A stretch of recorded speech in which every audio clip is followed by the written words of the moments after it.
Maluku selama ini kan tertinggal jauh sekali dari Papua, dari mana-mana.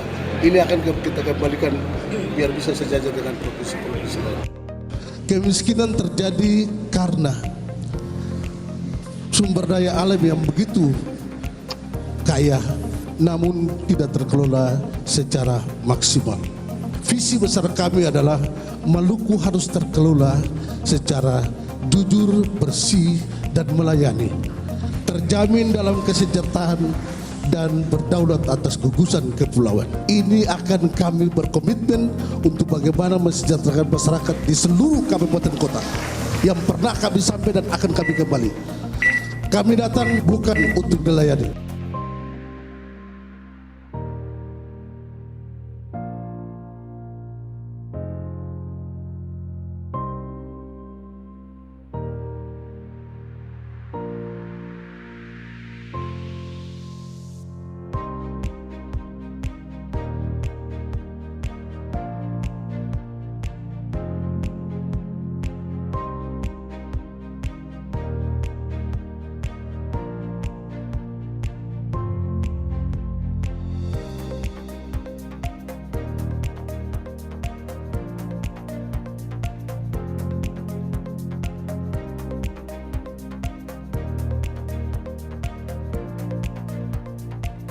Kita berharap UMD ini dengan tata kelola yang baik mampu menghasilkan pendapatan yang cukup, berkontribusi kepada pendapatan daerah.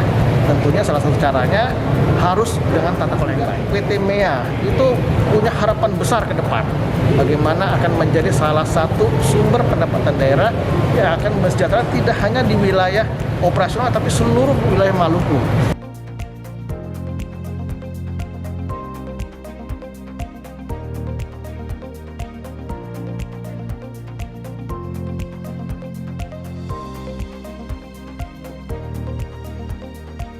PSKK Migas juga mendorong keterlibatan SDM lokal baik saat fase pembangunan maupun saat proyek operasional Blok Masela. Hal tersebut agar masyarakat Maluku merasakan dampak positif keberadaan proyek Blok Masela.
Selamat siang Pak Tagih Manado.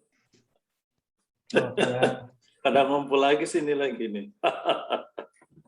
Ya Pak Erlambang. Pak Erwin. Ya. Selamat siang Pak. Akhirnya bisa masuk.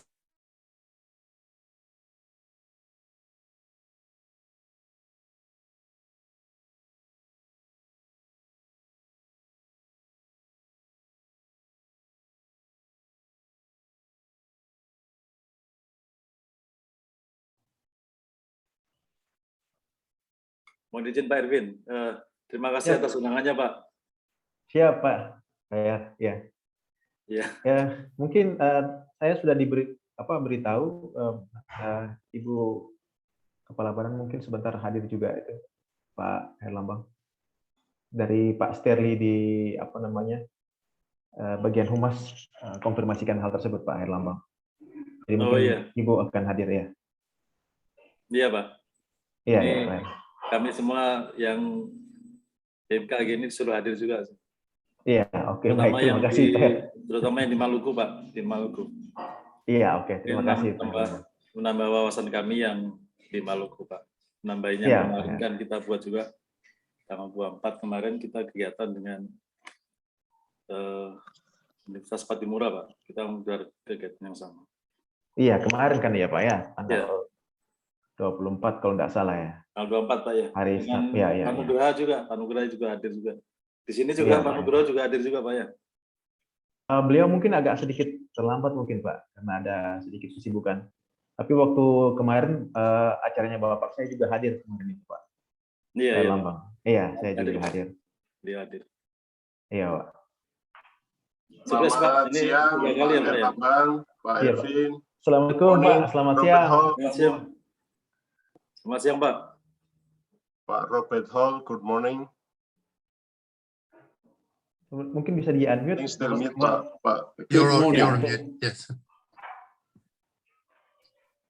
Halo, Pak Robert Hall. Hello, Yeah. can you hear me? Yes, clearly. Yes, we can. Yes, we can. Good, How are you? I'm good. Oh, thank you. I think for the last 10 years I met you. Last time in Jakarta. And then Trying to see. Yes, okay, sorry. Yeah. That Saya I remember, Burhan. yeah. Yes. I have to keep watching my screen to see who's talking. I think we can turn off our video so Prof Hall can know who's talking. Oh, that's all right. Don't worry, don't worry. Oke, Pak Jeff, mohon izin, kita masih menunggu dulu mungkin atau gimana menurut Pak Jeff? Karena sepengetahuan kami mungkin dari BMKG, Ibu Kepala Badan sudah konfirmasi bahwa beliau juga akan hadir. Jadi saya mohon izin mungkin kita nunggu dulu Ibu atau gimana menurut Pak Jeff? Sebaiknya kita tunggu dulu atau mungkin Pak Bur? Ya, saya belum melihat sepertinya di undangan belum ada Ibu sepertinya.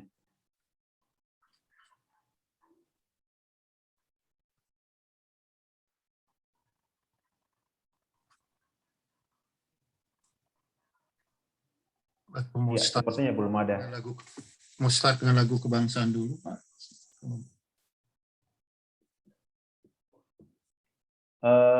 Atau gimana menurut Pak Jeff?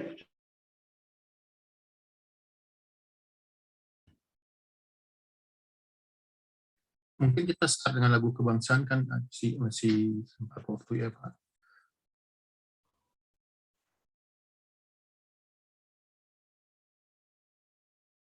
Pak Ervin masih, Pak.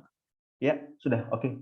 Oke. Kita mohon izin saja. Pak Bur, mungkin mohon izin kita mulai saja, Pak Bur. Mohon izin. Silakan. Saya Oke. menyapa dulu Pak Sepahlawa. Halo Pak Jan, gimana kabarnya?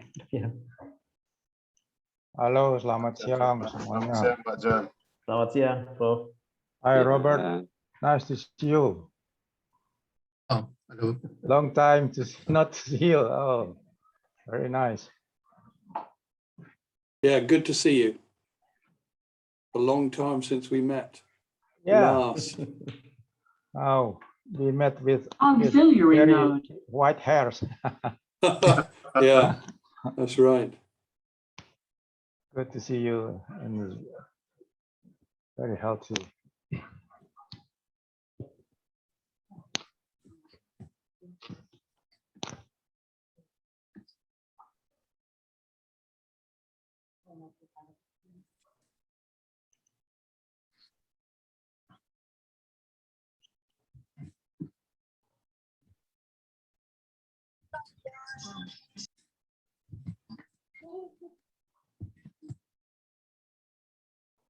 Selamat siang Pak Mukhtar, Pak Jeff. Mukhtar.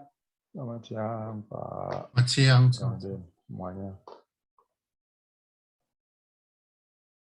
Selamat siang, Pak Ketua. Pak Homo siap. Selamat siang.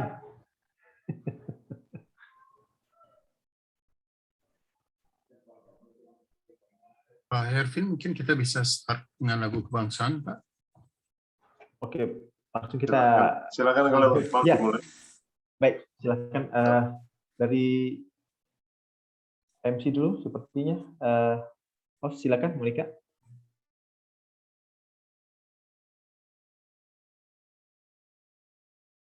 Well, we're about to begin.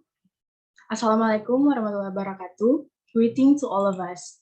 The honorable speakers, Professor Robert Hall and Dr. Jonathan Pownall, and Dr. Burhanudinur, and Dr. Hervin Samalehu, and Mr. Adi Patria, and to all the beloved participants, good afternoon. First of all, thanks to be God who has given his blessing and mercy so that we can gather here to follow this amazing international webinar without something wrong happen.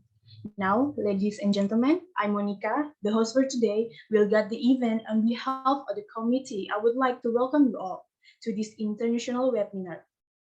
First, we are going to talk about the Moluccans for Indonesia, sharing knowledge with Moluccas Geoscientists. And this event is held by IAGI Maluku and sponsored by Maluku Energi Abadi. Before we start, I would like to read the ground rules during this event. First, please turn off your microphone during this webinar.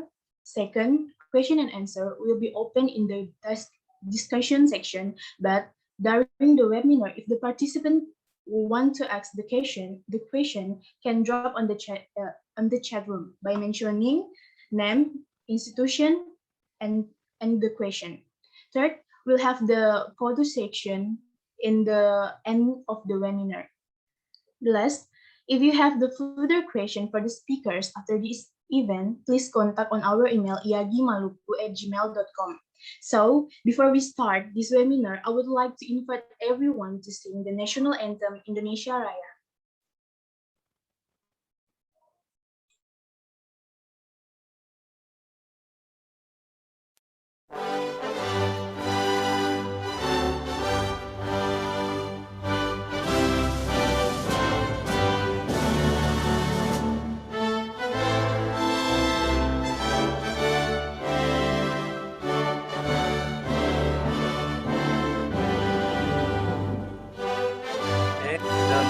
Indonesia kebangsaan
Well, all the blessed participants, I would like to invite the chairman of IAGI Maluku to give us the welcoming speech.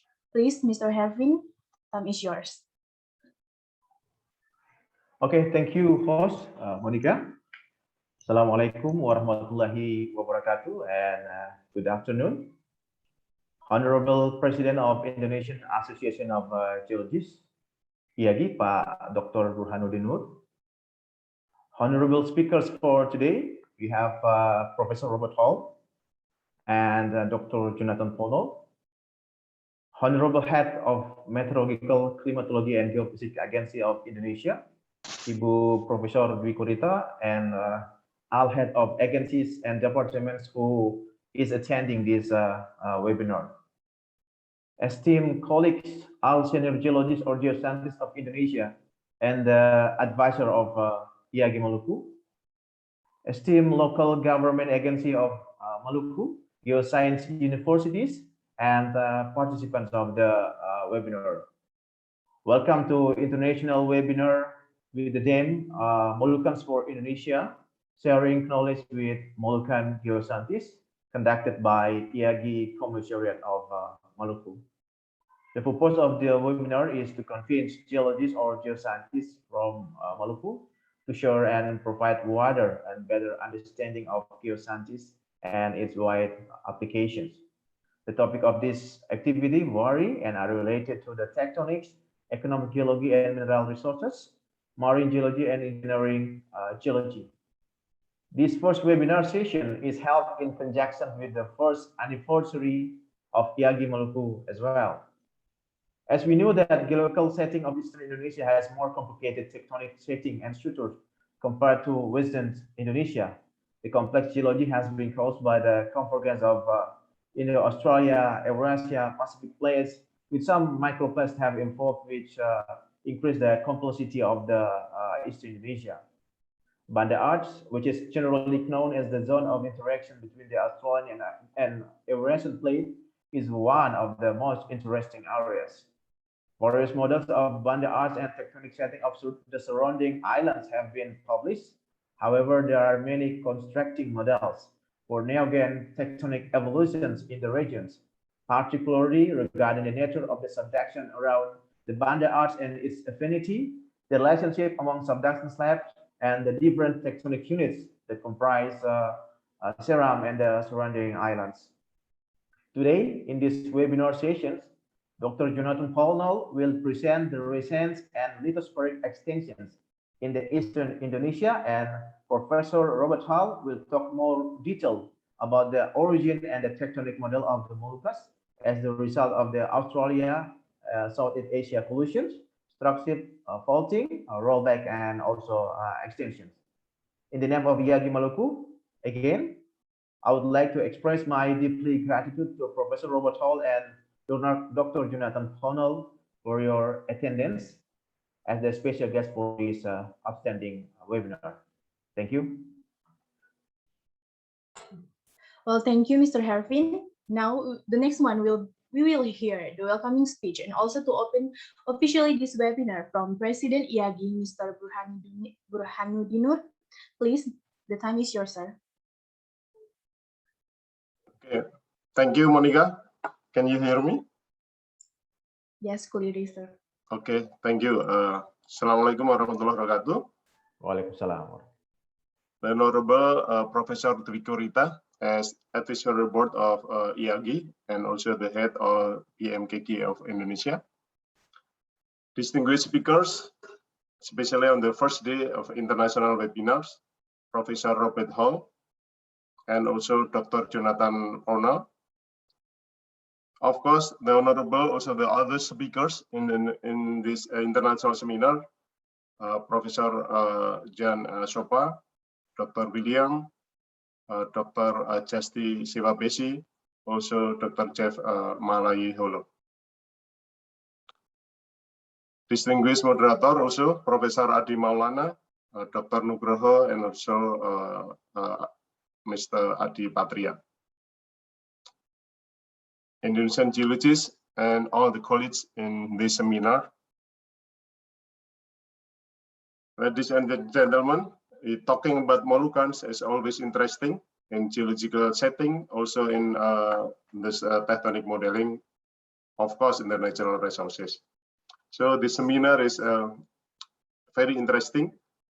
I think the model tectonic is very different with the western part of Indonesia. Talking about Moluccans, we have K island in there, and then we have another part of crust. It's hit in Sulawesi, also in Papua. This is very interesting. Of course, in these 2 years, we are in uncertainty condition because of pandemic. But in this pandemic, we must always adapt to keep working and contributing to science and technology. Also in human resources development, especially in geologists or geoscientists.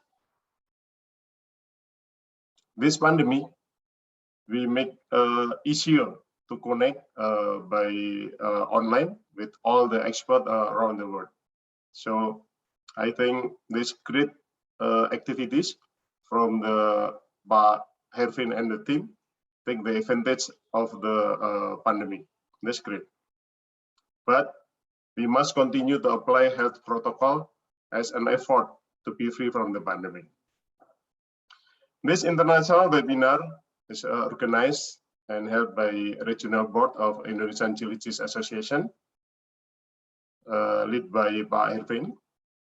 I think this activity is as a first anniversary of IAGI Maluku, and the great purpose is what you call sharing knowledge regarding the tectonic, climatic geology, marine geology, also the application of engineering geology for Geoscientists and IAGI members, especially in Maluku areas. I express my gratitude and appreciation to IAGI Maluku, especially in Executive Board, led by Pak Hervin, also the organizing committee of this webinar, distinguished speakers, and webinar participants. I also I would like to thank you to the sponsors and the supports of these activities.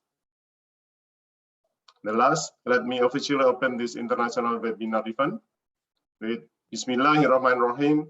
I officially open this event. Enjoy the seminar. Thank you and stay healthy. Assalamualaikum warahmatullahi wabarakatuh. Waalaikumsalam. Waalaikumsalam warahmatullahi wabarakatuh. Thank you, Mr. Burhanuddin. Now, all the best participants, we will get into the core of this international webinar, and Mr. Adi Patria here will take over the event as the moderator. Mr. Adi, time is yours. Okay, thank you. Okay, good afternoon, everyone. Thank you for coming today. So this is the first day session of the international webinar series held by IAGI Maluku. So my name is Adi. I will be moderating this session. First, I'd like to thank the committee for holding this webinar, and I also extend my gratitude to our special guest speakers today, Professor Robert Hall and Dr. Jonathan Pownall. So today, Professor Robert Hall will talk about the tectonic of Eastern Indonesia, including Moluccan region, and Dr. Jonathan Pownall will present about the geology of more specific region, the Weber Deep Banda Sea. Let me introduce our speakers today. The first, Professor Robert Hall is an emeritus professor of geology from Royal Holloway, University of London. He was the director of Southeast Asia Research Group between 1994 and 2020. He received his PhD from University College London, and then from 1984, he led the geological research in Southeast Asia with many postgraduates and postdoctoral colleagues, supported by industrial consortia, which is now from the basis for plate tectonic reconstruction of the region, including the Eastern Indonesia. His research interests include the subduction and island arcs and sediment and provenance, seismic tomography and mantle processes, and biogeographical implication of tectonic models. The second, Dr. Jonathan Pownall, has been working in Eastern Indonesia since 2020 as a PhD student at the Southeast Asia Research Group. And then in 2014, he started his postdoctoral and later DICRA fellowship at the Australian National University, continuing his research in Eastern Indonesia. And then in 2019, he taught at the University of Hull. And in 2020, he moved to University of Helsinki, Finland, serving as a lecturer in structural geology and metamorphic petrology. Alongside with teaching, he does research about the links between deformation and metamorphism in modern arc setting. He also investigates the 2 billion years old granulate in Finland. And before we start the presentation, I'd like to remind you and inform you some general rules for this meeting so it can run smoothly. Please pay attention for a moment. So the first rule is please rename your account with your name and underscore your organization so we can easily identify you. And the certificate will be given only for those who participate from the beginning till the end of this session and fill the registration or attendance form. And the attendance form will be given by the committee near the end of this session. So please fill the attendance form. And please mute your audio and turn off your camera during the presentation to maintain a good connection. The duration of the presentation for each speaker is 50 minutes with 10 minutes break in between the presentation. After the presentation, we will have a live discussion for 20 minutes. You can ask directly and you can turn your audio and video on to deliver the question. Please introduce yourself before delivering the question. You can also type the question in the live chat box. Please indicate to which speaker the question is addressed to. And well, ladies and gentlemen, please enjoy this session and welcome Professor Robert Hall and Dr. Jonathan Pownall. So this is the first presentation from Robert Hall. Robert, you may start your presentation now. Yeah, and the screen is now yours, please. Okay, thank you. So let me just check. You can see me and hear me. Can you hear me? Yes, perfect. Okay, Yes, good. we can hear you. Okay, Yes, good. Professor. And let me now switch to my, sorry, I've just got to figure out where's the sharing screen gone. Yeah, here we are, share screen. This one, I think.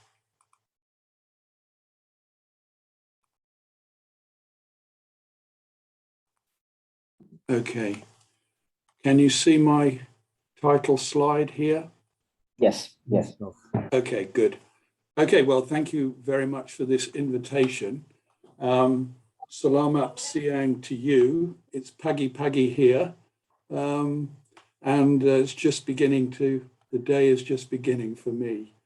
I thought what I would like to do in this talk is return to the area in which I started in Indonesia many years ago. 1984 was my first visit to Eastern Indonesia and the Moluccas. And as Jan Soper reminded me a few minutes ago, in those days, I didn't have white hair. So it's a long time ago, it seems. And a lot has changed in that area, and a lot has changed in the world since then. In those days, we didn't have any mobile phones and all the other things that go with it. And the Moluccas seemed a very remote area when I visited there. Also, 1984, I remember well because it was possibly the worst year for weather that I have ever known in all my visits to Indonesia. It rained, it was still raining in Java when I left Java to go to the Moluccas in July. And when I came back in September, it was still raining. I don't think we had a dry season that year. And I remember fieldwork in Halmahera was very wet. So let's move on to this area that I want to focus on. This is the Eastern Indonesia, as you all are familiar with, Sulawesi in the west, the Bird's Head in the east, Halmahera just south of the Philippines in the center of this area. And then there's this zone of strike-slip faulting, which we often name the Serong Fault, which runs through the area from New Guinea to Sulawesi. And to the south of that area is the Banda region, which John is going to be talking about. And this is possibly the most complicated area in Indonesia. It's also, in many ways, in my view, the most interesting area in Indonesia because everything is happening at the moment, and you can see in the mantle the subducting slabs going down. We can see in this region the island arcs of the Sangi Arc and the Halmahera Arc, which are colliding with one another. And this is unique.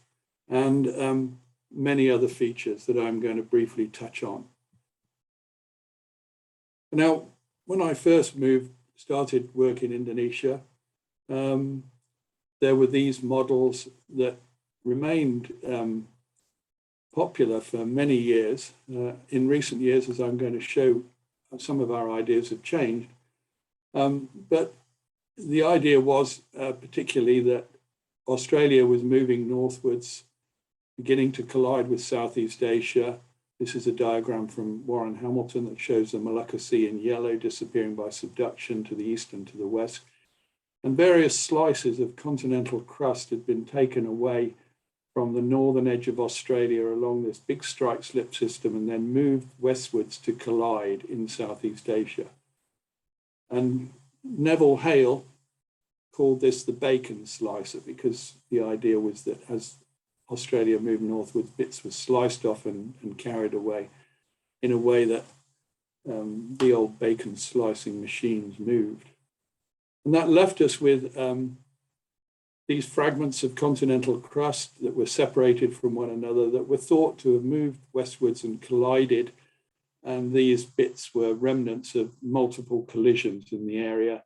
And this little diagram down to the right, bottom right, shows us the picture of that was often popularly thought to be the description of what was happening, which is that these fragments were moving, being towards subduction zones, and then they collided and gradually were added, and then there were multiple collisions, and this one was concerned primarily with Bhutan and microcontinents, supposedly in Sulawesi. Now, in the last 30 years, during the time when I've been working there with many colleagues, we found lots of changes, and we've now got a rather different idea of how this area evolved and what's happening at the moment. I also want to emphasize, as I finish, that there's still an awful lot to discover. And so there's plenty for young people to do in this region, which I hope will be the case. Obviously, things have been difficult for fieldwork in recent years, but maybe things will improve soon and we'll be back to where we hope. And the reasons why we've got these changes in views are that we've got multiple new sources of information that have come. As I said, things have changed a lot. We now have mobile phones, so we can contact one another from Moluccas. When I first went to Halmahera, in order to telephone home, I had to book a telephone call 2 hours in advance at the post office. And now we can do that from our own hand phone. And we've got things like GPS, which gives us accurate location. We've got satellite and radar imagery of the area. Offshore, we've got access to 2D seismic, in some cases 3D. And as I'm going to show you, particularly multi-beam bathymetry is giving us insights onto the structure of the seabed in the area. We've been able to carry out new high-precision radiometric dating, which has increased our knowledge tremendously in the last few years. And we've also got ways, briefly, seismic tomography of looking at the mantle. But the last thing I want to still emphasize here is new field observation. We still need field work. We still need people going out, looking and collecting rocks, because that is basically the fundamental part of our knowledge base. As a consequence of these new sources, we've got many unexpected findings. I put this diagram in to simply summarize some of those features. This map on the top left here shows detailed imagery of the offshore regions. You can see Buru, Seram, the Bird's Head here, the southern end of the Halmahera Islands up here in white. But this area that's shaded in blues and browns, greens, is basically the ocean or the sea floor in this region. And now we can see a tremendous amount of detail here. In some cases, our imagery is better than we've got on land. We do field work, as I emphasize here, and we've been collecting and dating rocks, and we've been able to produce new maps based on this sort of information, which give us some insights into the structure. All of this is built on sort of field observations. Now, the North Moluccas were originally part of the Philippine Sea Plate. I'm going to briefly summarize that part of the history, but I'm not going to focus on that. Essentially, the arc history of the Moluccan Islands at the south end, which form part of the Philippine Sea Plate, began at least in the Jurassic. And since then, it had a long arc history. There's been various phases of arc activities, and different arcs have been built on the oldest basement, which seems to be ophelites of probable Jurassic age. There's a Cretaceous arc, there are Eocene, Oligocene arcs. And then there was an important change in the early Miocene, which is, as we'll see, a consequence of these arcs colliding with the Australian margin. And that changed things. And that really is the part of the history of this region that I want to really focus on.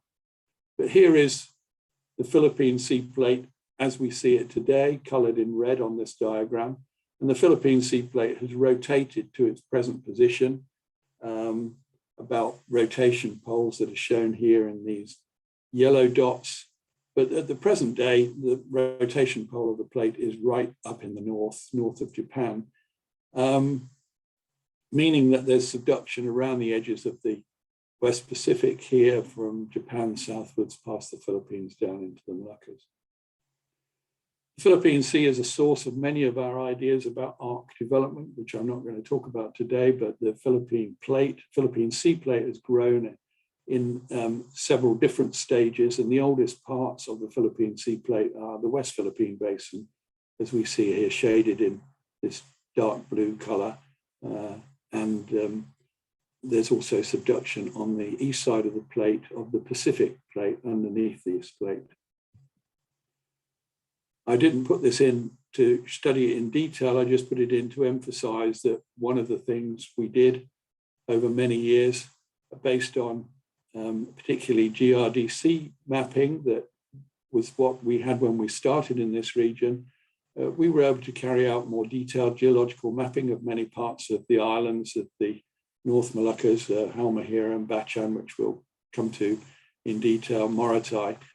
And this was based on our fieldwork over many years by groups of us from, in particular, GRDC and from London University, working together, mapping this area. So the new interpretations were based on these field observations that we made initially. And I slipped that one in. I didn't send this one to Jeff before I came, but I slipped this in just to remind me and us of the fact that we did field work. Sufni Hakim there is one of our GRDC counterparts, and this is Paul Ballantyne, one of our research students, Chuck Anderson, with one of the first GPS receivers we ever had. This was in 1990, when we were first able to locate ourselves a couple of times a day using satellites. And here's Jeff sleeping on the job here as we move from one site to another. Whoops, sorry, that went past two. So essentially, as I mentioned, the early part of the history of the Philippine Sea Plate in this region is ophelites. Most of the ophelite sequence is present in the Halmahera Group Islands and originated somewhere in the West Pacific. And then on top of that, these are argon-argon and potassium-argon ages here, summarizing the ages of arc activity. We see in this area two main phases of arc activity built on the ophelites, the late Cretaceous phase and an early Cenozoic phase before the Miocene. And building on that, we were able to put together a little tectonic interpretation. And this was when I first started reconstructions, because I found that in order to try and understand this region, we needed to have some model developed for how this area had evolved. And there were so many pieces that I couldn't do this with simple diagrams anymore. And so it led to this type of reconstruction over a number of years, which illustrate what had happened. And this is the early phase of development. Australia here is moving northwards. The bits that you can see that are coloured and have got white lines on are the anomalies that are formed. This is the Philippine Sea Plate here. And this early phase of activity is a phase between the Eocene and the early Miocene, when Australia moved northwards, subducted under these Pacific arcs that went east of Sulawesi out into the Pacific. Halmahera is over here. And the Philippine Sea Plate arc eventually collided with the Australian margin to start things off. So that's the first stage of development of this region. The northward subduction was terminated by this collision between the Australian continent and the Miocene, or the last phase of arc activity in the Halmahera and the other arcs, which is in the early Miocene when we get this collision. And then the boundary between Australia and the Philippine Sea Plate changed from a convergent boundary with subduction to a strike-slip boundary. So this is the situation shown here 25 million years ago. There's the Philippine Sea Plate in the middle of my reconstruction. There's coloured in red, Australian continental crust, and these fragments in green along here are bits of arc and ophiolite that were added to Australia earlier. And this is area here just to the north, south of Halmahera, to the west of Halmahera, is going to become the Molucca Sea. So around 25 million years ago, in this particular area, we changed from subduction to strike-slip faulting. I'm not going to explain the details of the other areas around here, but you can see there are a lot of plate boundaries in the Western Pacific at this stage throughout the region. Now, stratigraphically, we see this big change. These are, on the right here, we see fragments of the Philippine Sea Plate, which have got this ophiolite and arc basement. And in the early Miocene, there's a big change to widespread limestone deposition. And we see the same on Australian crust fragments that have got a much older basement of metamorphic and Jurassic in particular sedimentary rocks with, again, limestones built on. So we've got basically a similar stratigraphy everywhere throughout these different basements from the early Miocene onwards, which we interpreted to be this major collision that occurred at this stage. Now, since then, what's happened is that the Molucca Sea Plate has been eliminated by subduction to the west and east sides. And that's, although people often advocate this type of subduction in other parts of the world, this is the only place on the Earth at the moment that we can actually see such a collision between two arcs happening. And that is the only example, and that's in the Molucca Sea. And that's in this area here, which we can see, on the this big global DEM here. That's Sulawesi over here. There's the Sangi Arc there, and there's the Halmahera Arc. If I zoom in a little bit more, we can see those two arcs. This is one of the active volcanoes, Siau, in the Sangi Arc. This is the Halmahera Arc and one of the active volcanoes down there of Tidore. And between them, we've got this Molucca Sea area, which is actually now coming up a wedge of sediment, which is being forced up as these two arcs collision and collide and finally cease activity, or will cease activity soon. We can see this on this subduction, two subduction systems, both seismically. These dots represent earthquakes, and we can see a big slab dipping down under the Celebes Sea, dipping westwards, and we can see a shorter section of slab dipping eastwards under the Halmahera Arc, and that shown in blue there on this seismic tomogram here, which represents effectively velocity, and the dark blue colours represent relatively high velocities, correspond to ocean lithosphere being subducted both to the east and the west.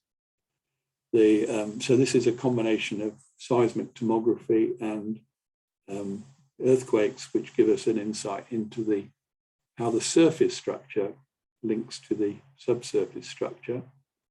And there's a diagram which simplifies the overall 3D structure of this. As you can see, there are an awful lot of slabs dipping in different directions. And as I said, this area between the southern Philippines and the Banda Sea is possibly one of the most complicated parts of eastern Indonesia, and possibly one of the most complicated parts of an active system anywhere on the world, on the earth. And we're still unraveling this. But you can see here we've got multiple slabs. This is part of the Banda Sea lithosphere. This is the Molucca Sea Plate, and up to the north we've got the Philippine Sea Plate subducting under the Philippines. Now, the Philippine sea history, one of the things we did fairly early on was to look at the paleomagnetic history of this region. And that was partly driven by our ideas that the North Moluccas had been part of the Philippine Sea Plate, and the Philippine Sea Plate had known to have moved northwards. And many people thought that it just moved northwards, but there were some people that thought it had rotated at the same time, and that was based on paleomagnetic observations from some of the small islands in the eastern part of the plate, up in the Bonin Islands, almost north, just south of Japan. But many people dismissed these results because they were close to the plate margin. It was said that they were some sort of tectonic features. So in the late 1980s and early 90s, we started a program of drilling these areas where we'd now got good geological constraints on the ages and the nature of the rocks through our mapping. And we started to drill a number of sites. As you can see here, this is one of the places where we were drilling in Halmahera. And one of our aims was to see whether we could pick up anything to tell us about the history of the Serong Fault Zone. And one of the aims was to investigate what had been happening in these islands that formerly part of the Philippine Sea Plate. And we found that they showed a northward motion, which was very similar to what had been recorded from other parts of the plate, but they also showed large clockwise rotations, which were similar to those advocated from places like the Bonin Islands. This is a summary of those results. But what we found in the Serong Fault Zone, as we called it, which is the area of Halmahera and the islands of the Halmahera group, from Waigeo, Halmahera and Bachan, we found that there was a broad northward motion with time, which is similar to that observed in the Philippine Sea Plate elsewhere from the Eocene. And we also saw this rotation history, which you can see characterized here. Some quite large rotations on the oldest sites, then a period here between the Eocene and the Miocene when there apparently was no significant rotation. All sites give us the same amount of rotation, which is around 40 degrees, and then a gradual change to the present day with decreasing rotation at sites that are younger and younger, indicating a long-term clockwise rotation of the whole plate. And that allowed us to figure out where the pole of rotation was for the plate and how this area had been assembled. And that was, in a way, the first step towards the tectonic reconstructions that then were produced over a number of years following this. Again, as I emphasized, all built on field observations that we'd made at an early stage. So I want to look briefly at the Neogene arc history now, which was what happened after the arc continent collision occurred, which first of all changed to strike slip faulting, and then we had subduction of, as I mentioned, under the Sangi arc and the Halmahera arc, followed by what we see at the present day, arc-arc collision at the final stages. And these two tectonic reconstructions summarize that. They also capture a few thoughts which have now changed. But the idea was, here we see westward subduction under the Sangi Arc beneath the Celebes Sea, where the slab reaches about 600 kilometers. And then on the other side of the Moluccas Sea, this was 5 million years ago, subduction going eastwards under the Halmahera Arc. And gradually the Moluccas Sea is getting smaller by subduction on both sides until at the present day, one of the arcs is overriding the other. It looks as though the Sangi Arc is beginning to override the Halmahera Arc, and the two arcs are very soon going to be colliding with one another completely. And to the south of that, we have this boundary, and this diagram, it shows strands of the Sarong Fault carrying fragments westwards to collide in Sulawesi. That's a bit of the picture that has now changed. So what we saw in this early model, early 2000s, was a reconstruction. Here's the Moluccas Sea here. There's the Sangi Arc over there going into the north arm of Sulawesi. There's the Halmahera Arc on this side, and there's the Sarong Fault Zone. So between about 15 million years ago and the present day, our picture was the Philippine Sea Plate is rotating clockwise. As it rotates clockwise, we get subduction at its south end, eliminating this remnant of Moluccas Sea here. And as you can see, that Moluccas Sea is getting smaller and smaller, and finally the two arcs come into collision, and one of the arcs overrides the other one. And at the south end of this boundary, we've got the Sarong Fault Zone, which is this big strike-slip system which started activity in the early Miocene. So there's our picture of how things were in 2000. But then in the next 15 years or so, as we were continuing work in this area, we were beginning to get more insights into the area of the sort of Australian side of this boundary, in particular the Banda region. And gradually our views of what was happening began to change. We knew that there had been this promontory, which had been called the Sula Spur for many years, running from the Bird's Head westwards, and parts of what were to become Sulawesi were parts of the Sula Spur around 30 million years ago. But as we started to understand this region better, the Banda region, we started to understand that some of these microcontinental fragments had not been sliced off the Bird's Head as we'd originally thought, but had been fragmented by other processes which involved subduction rollback. Now, I noticed John's going to talk a little bit more about subduction rollback, but I don't need to say too much about it.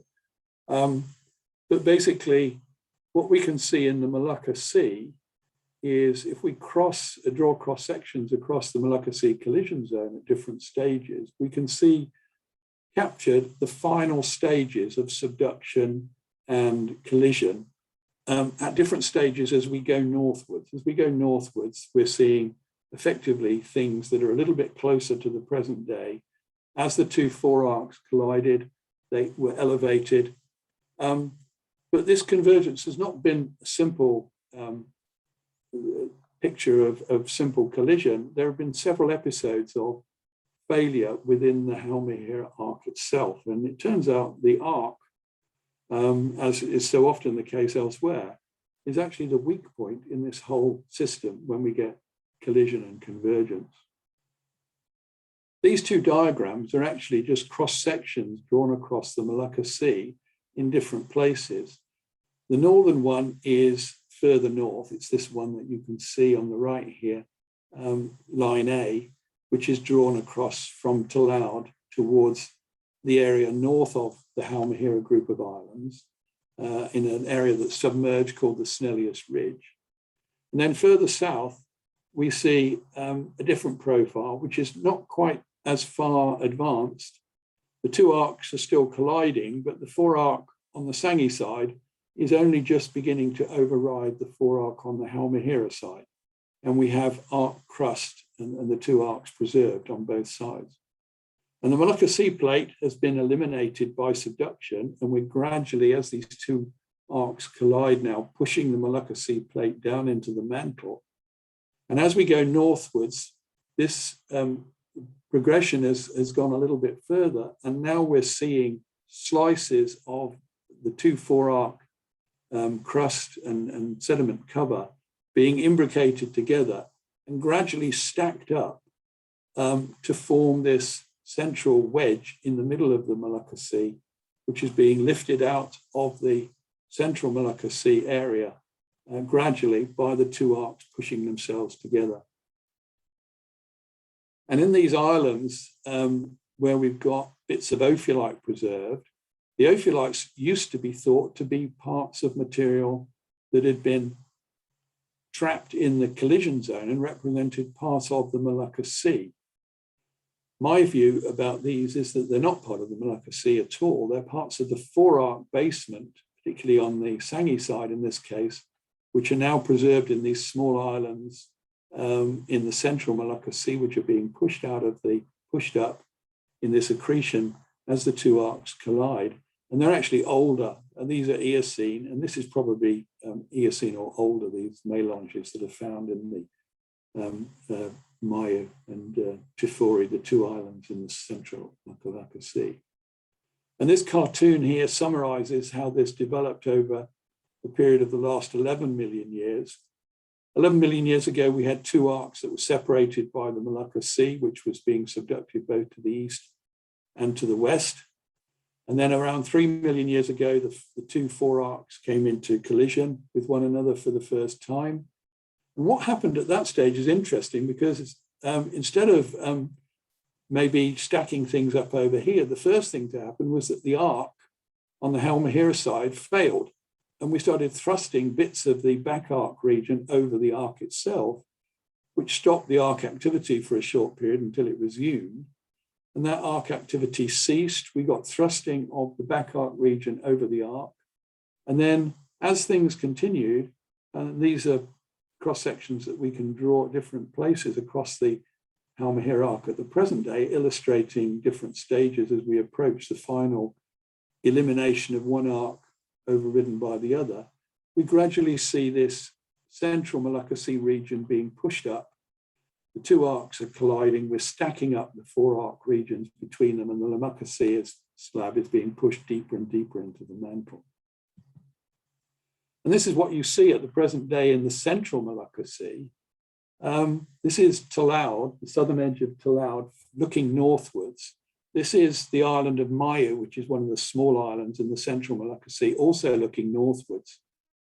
And this here map is a little bit further south than these two islands, which is the seabed just north of the Serong fault system, which is running along here, which is the Molucca Sea collision zone here, which is a mess of sediment and melanges, very complicated structures, a lot of dewatering, and in places, these are being thrust out, as in the island of Mayu and the south end of Talaud.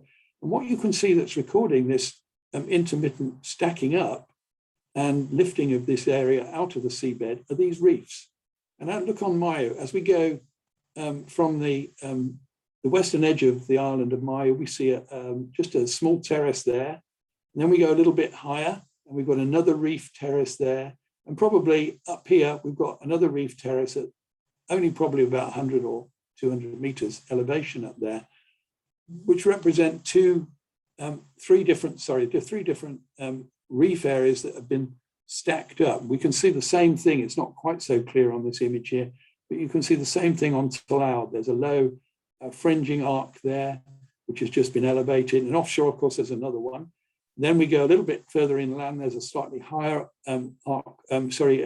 carbonate reef system there. And then as we go a little bit further, we can see another one. So these are recording these intermittent pulses of elevation as the two arcs collide, squeezing this material in the central Molucca Sea, which represents the sediments that are currently in the present four arcs of the two arcs. So this Neogene Halmahera arc has been active since about 15 million years ago. The development of the arcs has been has led to repeated events with failure of the Halmahera arc, which has thrust over the back arc onto the arc itself. And today the arc is being partly overridden by the Sangi arc. And my guess is that in another 5 million year time, Halmahera arc will have disappeared. We won't see it. And possibly it will disappear without any trace, which is a lesson for reconstructions, which suggests that even our best reconstructions are probably wrong, and they're probably too simplified, and there are lots that we don't see that's not going to be left behind for us to trace the evolution. I'd like to turn now to this boundary between the Philippine Sea Plate and then the Molucca Sea and the Australian continental crust to the south. This is the bird's head here. This is Halmahera, southwest arm there, and this is the island of Obi down here. And between those two areas, we've got this. This was one of our early maps of the seabed from the multi-beam mapping. This is the Sarong Fault Zone. And what's interesting about that is that you can see parts of it where the Sarong Fault Zone is very clear on the seabed, and other parts where there seems to be nothing at all there. And then you move a bit further to the east as you go towards the bird's head, and the fault zone becomes very clear again. On seismic lines, in some seismic lines that cross the Sarong Fault Zone, here's a 2D seismic line here, and this is the position of the Sarong Fault, is about here, running, separating this disturbed material over here, which represents probably accreted material that is part of this Molucca Sea sediment wedge. And then as you go further to the south on this line, you're crossing into what effectively is the Australian margin. And you can see this is probably this is likely to be a Permian unconformity here. And then we've got Mesozoic sequence going up into the Cenozoic sequence above, which is very organized and then suddenly abruptly cuts off at this strand here. But as you can see, in some places on the seabed, we see detailed structures. We've got little mud volcanoes and little features like that. And then very, very striking linear basins running through here, which are associated with the strike slip fault zone. And yet in other places, whether this sediment is very young and has covered the fault zone so we don't see it, we see no trace of the fault zone on the seabed, which is a bit puzzling. Interestingly, when we look at measurements, GPS measurements that have been made in the area, we see no particularly, at the present day, no particularly strong difference between the Halmahera Islands in this frame, which I think is Australian reference frame we're looking at here. Yeah, this is with respect to Australia. So most of this block, which is labeled here as the bird's head block, shows similar broadly westward moving velocities, which suggests that there is no major fault zone running here at the present day, which is actively separating the islands of the islands of Halmahera Group and Obi from the bird's head. Although clearly the fault zone is very evident both on land and sea, which suggests that this fault is ceased activity on that side relatively recently. And what we think now is that these microcontinents that I referred to at the beginning are a picture of how this emerged, has changed as a result of these new field-based studies. And we feel now that these fragments have been separated by extensional mechanisms, but there are still many things we don't understand. But here's a cartoon trying to illustrate what was going on 5 million years ago. 5 million years ago, there was the Sarong Fault Zone, which separated the Molucca Sea two arcs to the north, the Sangi Arc and the Halmahera Arc, which haven't yet collided with one another. To the south, we had the Sula Spur, but the Sula Spur is now breaking up as a result of the rollback of this subduction zone, which is causing the plate above here, and John is going to be talking about how this developed in more detail.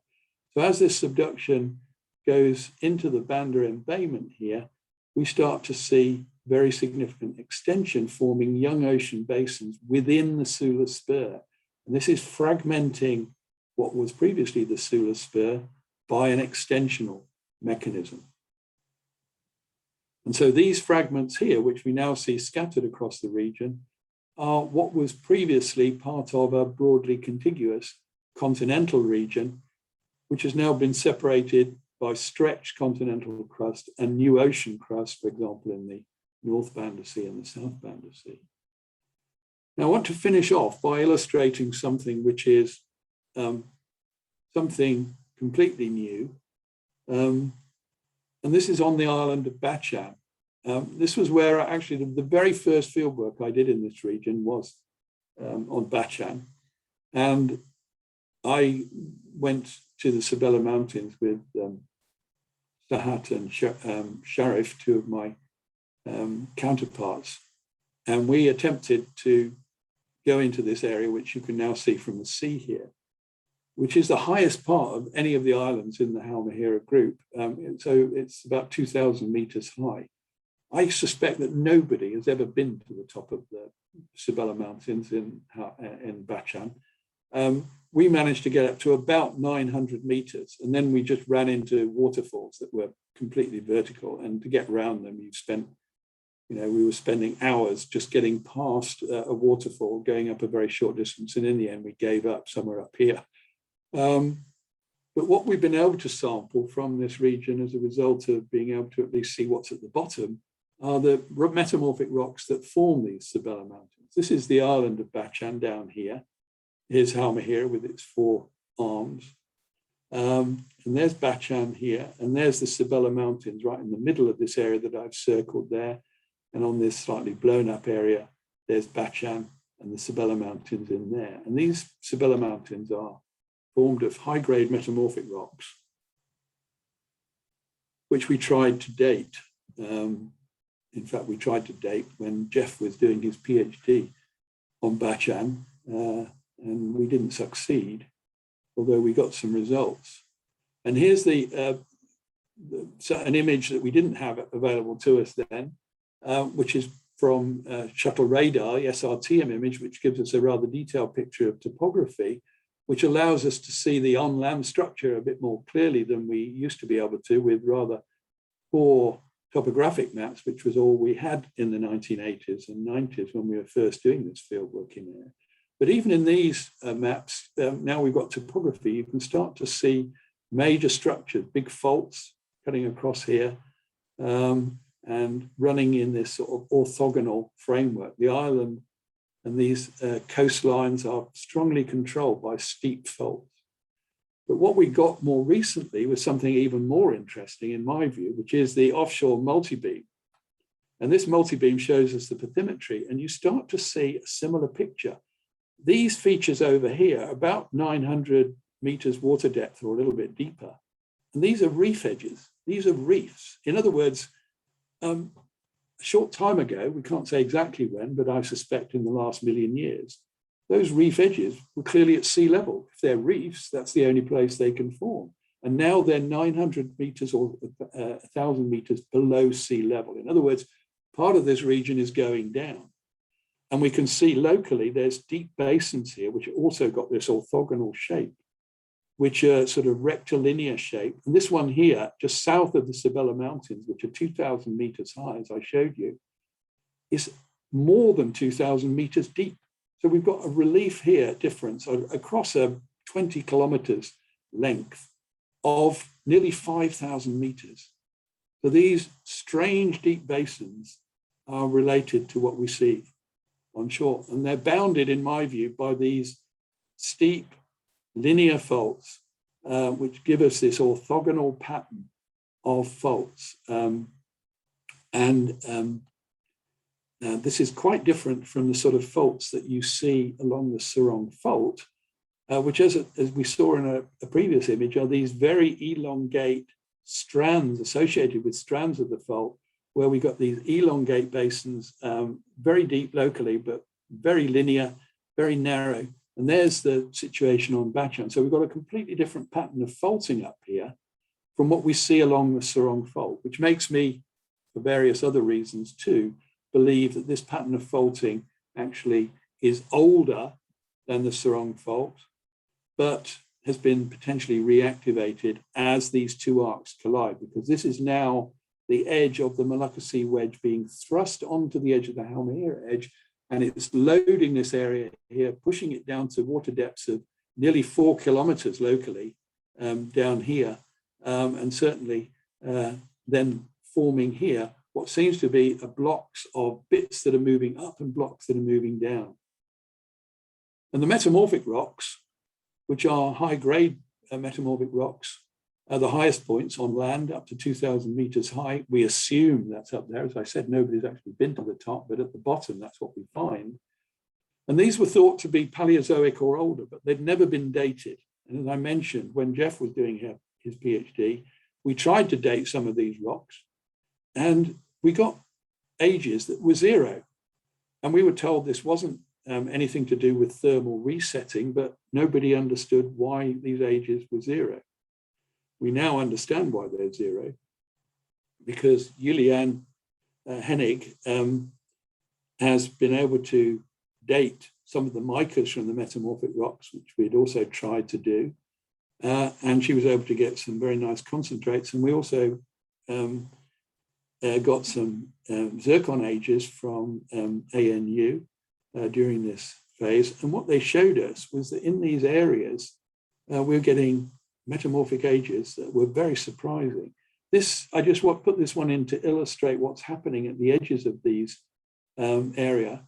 Across a very short distance, the Sibella Mountains go down to a basin, which is 2.4 kilometers depth. And you can see you've got an average slope there of about 18 degrees, which is exceptionally steep, but could be linked to a major detachment fault, which runs deeper. And associated with the edges of the Sibella Mountains, we've got offshore slumping, which we can see. And what we see onshore is a narrow alluvial fan here at the base of these very steep cliffs. This is the top of the Sibella here, which is nearly 2,000 meters here in front of us. And you can see from these waterfalls how difficult it is to go up there. Not only have you got dense rainforest, but you've got the only places you can get access are up the river valleys. And then of course you run into these vertical waterfalls. So that's the Sibella Mountains up there with an alluvial fan at the bottom with these large boulders. And what we find in those large boulders are these high-grade metamorphic rocks, staurolite, andalusite, garnet. These are large staurolite crystals here, and you can see large garnets there as well. Cut by granite dikes, multiple episodes of granite dikes. And these are clearly old metamorphic rocks that have been invaded by young or younger dikes. And what we were able to find, the kyanite looks as though it's a relic phase here, but in these staurolite bearing metamorphics, the micas gave ages of about 700,000 years. In other words, incredibly young. We've got ages here about 6.64 million years, 0.79 million years, and some zircon ages, which are about 1.5 million years as well. In other words, these rocks, which are now at the surface as blocks in this alluvial fan, are sampling metamorphic rocks that were only 1 million years ago or so, were deep in the crust and were potentially exhumed in less than 2 million years, which is something that we're seeing elsewhere in the region. Now, I have to admit that we haven't got a very good model to explain how these metamorphic rocks formed at the moment. But in my view, it's something to do with the loading of the Molucca Sea collision complex on the edge here, which is bowing down this area, which is causing this area to be uplifted. But we're clearly also losing some of the deeper crust and mantle beneath this area because we've got relatively high heat flows in this area as well. So we believe this area is related to the collision that we're currently seeing, but at the moment we haven't got a particularly good model. We think that collision is loading the margin, causes the block faulting or reactivates old block faults. And the lower crust is potentially moving away from these areas, and so we're getting these rocks that have been exhumed in a space of 2 million years or less at the surface. Now, this is not something that's unusual in this region. We're finding the same sort of thing in Sulawesi, and John's, as you'll see, is finding it elsewhere in the Banda region. But at the moment, we're still lacking good models for how these deep-seated rocks can get to the surface. And to my mind, this emphasizes the need for more fieldwork in these regions to collect more of these rocks and do more accurate dating, and also get better understanding of what's underneath from the seismic studies, which give us insights into the mantle structure and the deep crustal structure. So these are the sort of things that, in my view, Eastern Indonesia is one of the most important areas on the globe because it's fascinating. It's got these young rocks that we can see coming out, and which are still tectonically controversial. But this integration of offshore and onshore data has now been challenging these old interpretations. And we're seeing that extension was one of the most important processes in the region, driven by subduction. The rates of change were exceptionally fast. And this is a place where we can actually see these things as they happen. And I'm sure John will emphasize this point too. We've got major active faults in this region, which are having important displacements. And this is the only place, in my view, on the globe where we can actually see something like this happening in a subduction setting. And what these discoveries show us, as I mentioned, we still don't have a really good model for how these rocks are being exhumed and what's going on at depth, and we need more information. There's still a lot to learn. So as my hair goes white and I lose it along with Jan, we are leaving you with a lot of challenges. And what I emphasize to the young geologists of Maluku and of Indonesia in particular is that there is still a huge amount to learn and build on. And no doubt some of these ideas will be changed in the future by new work. And this is your job that we're handing over to you now. And I wish you good luck with it. So thank you very much. And I hope you found some of this interesting. And as a final point, which I'd like to mention, which is now, unfortunately, COVID is encouraging this, but in my view, computer-related studies can be very useful. Modeling can complement the work we're doing, but it can't substitute. You can't sit behind a computer and find out anything new, because all you're doing really is relying on older data. You still need new data, and this is where you're going to take over and do it, I hope. Thank you very much. Okay, thank you very much, Robert.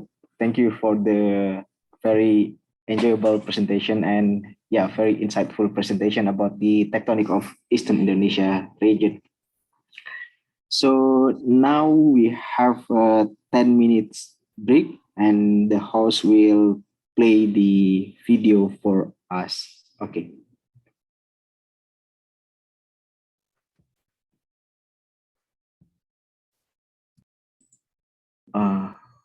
Host bisa putar videonya.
Okay, host, can we start again, host?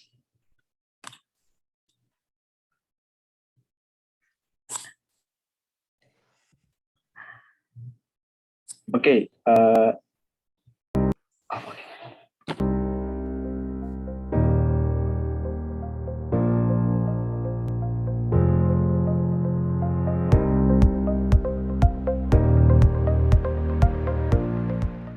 Maluku selama ini kan tertinggal jauh sekali dari Papua, dari mana-mana. Ini akan kita kembalikan biar bisa sejajar dengan provinsi-provinsi lain. Kemiskinan terjadi karena sumber daya alam yang begitu kaya namun tidak terkelola secara maksimal. Visi besar kami adalah Maluku harus terkelola secara jujur, bersih, dan melayani, terjamin dalam kesejahteraan dan berdaulat atas gugusan kepulauan. Ini akan kami berkomitmen untuk bagaimana mensejahterakan masyarakat di seluruh kabupaten kota yang pernah kami sampai dan akan kami kembali. Kami datang bukan untuk dilayani.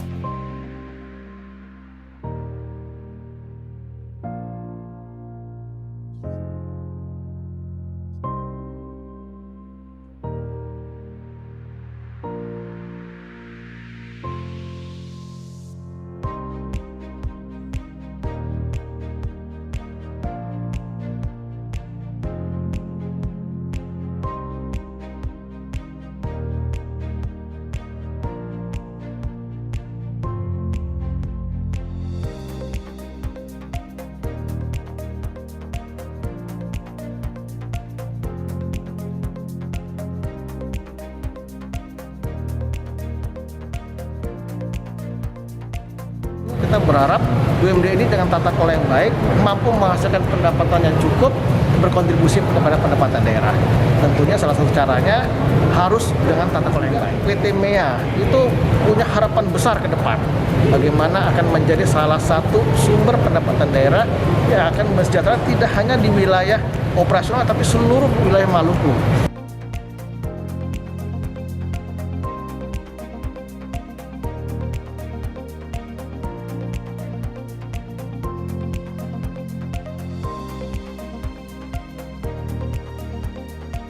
PSKK Migas juga mendorong keterlibatan SDM lokal baik saat fase pembangunan maupun saat proyek operasional Blok Masela.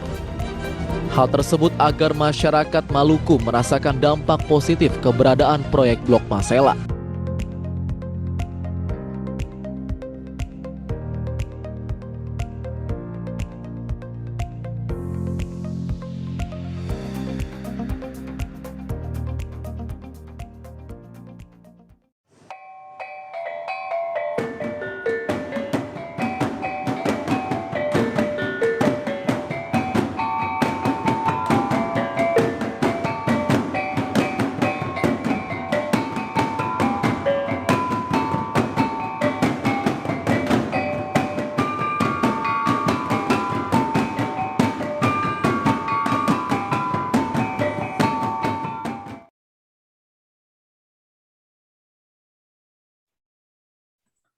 Okay, thank you.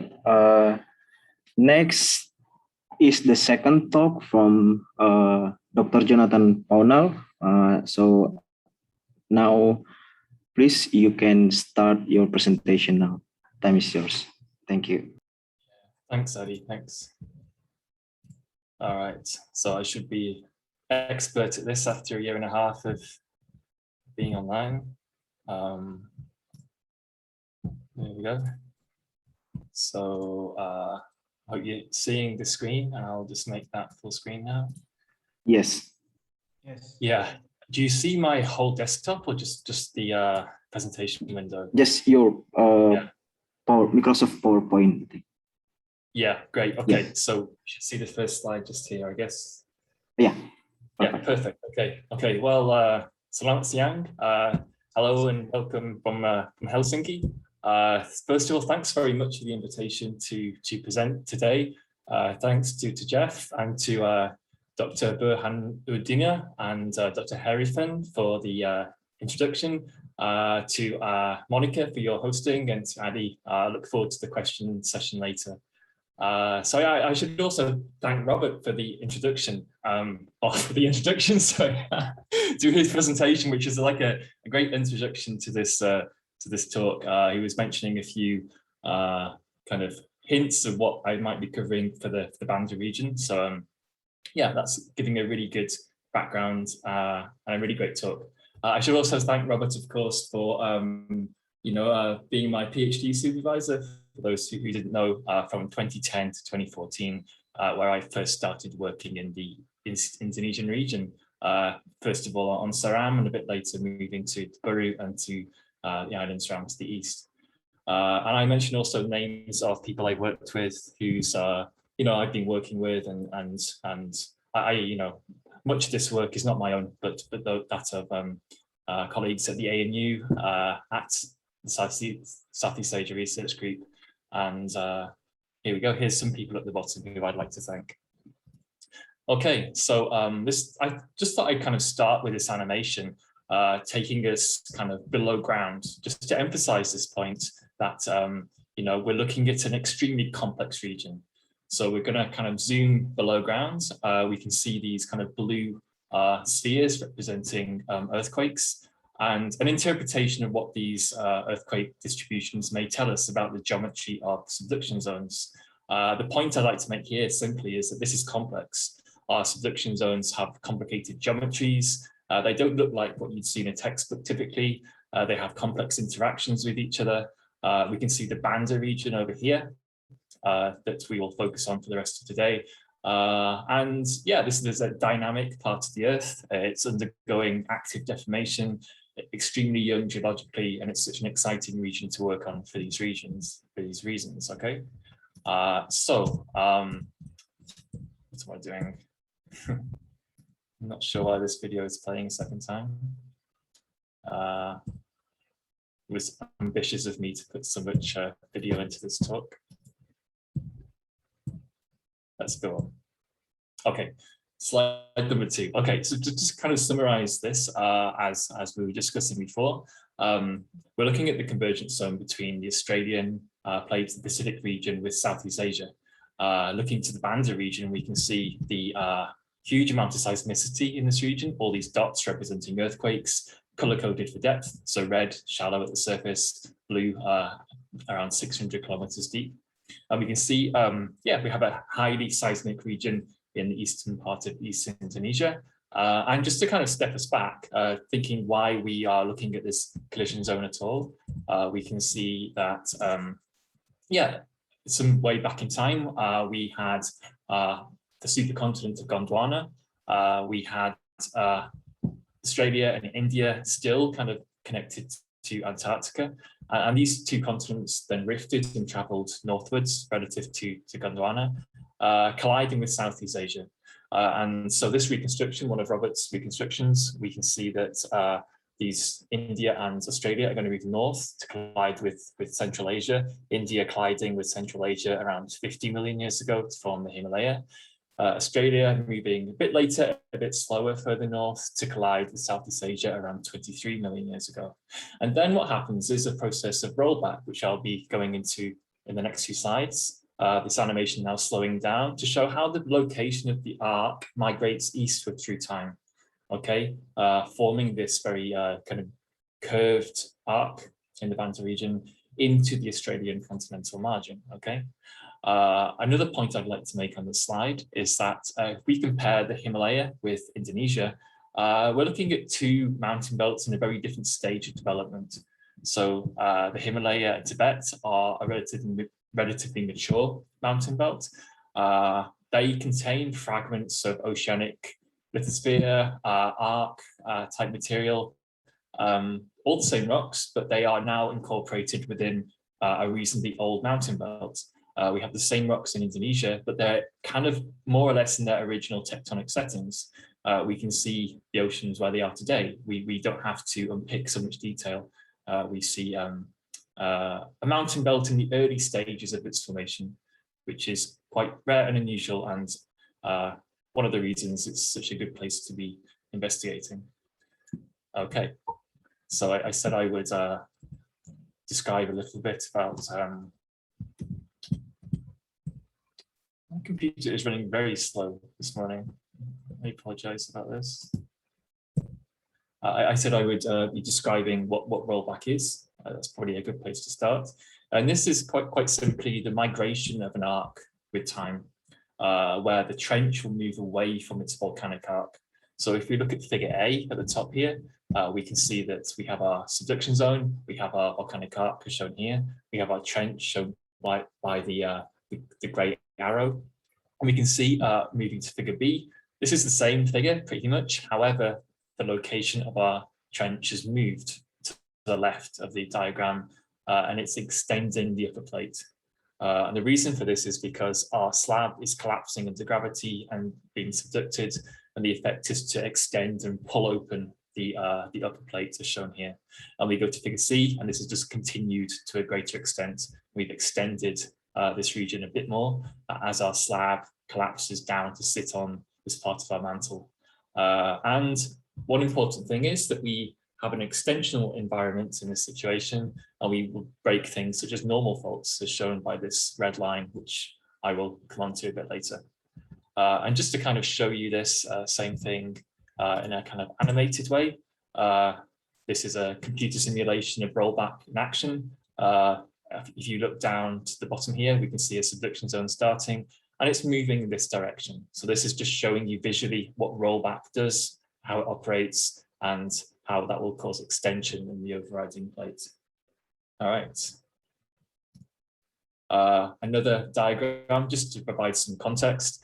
Rollback can cause curved mountain belts and curved origins, as shown by this animation here. Again, we're rolling back the slab.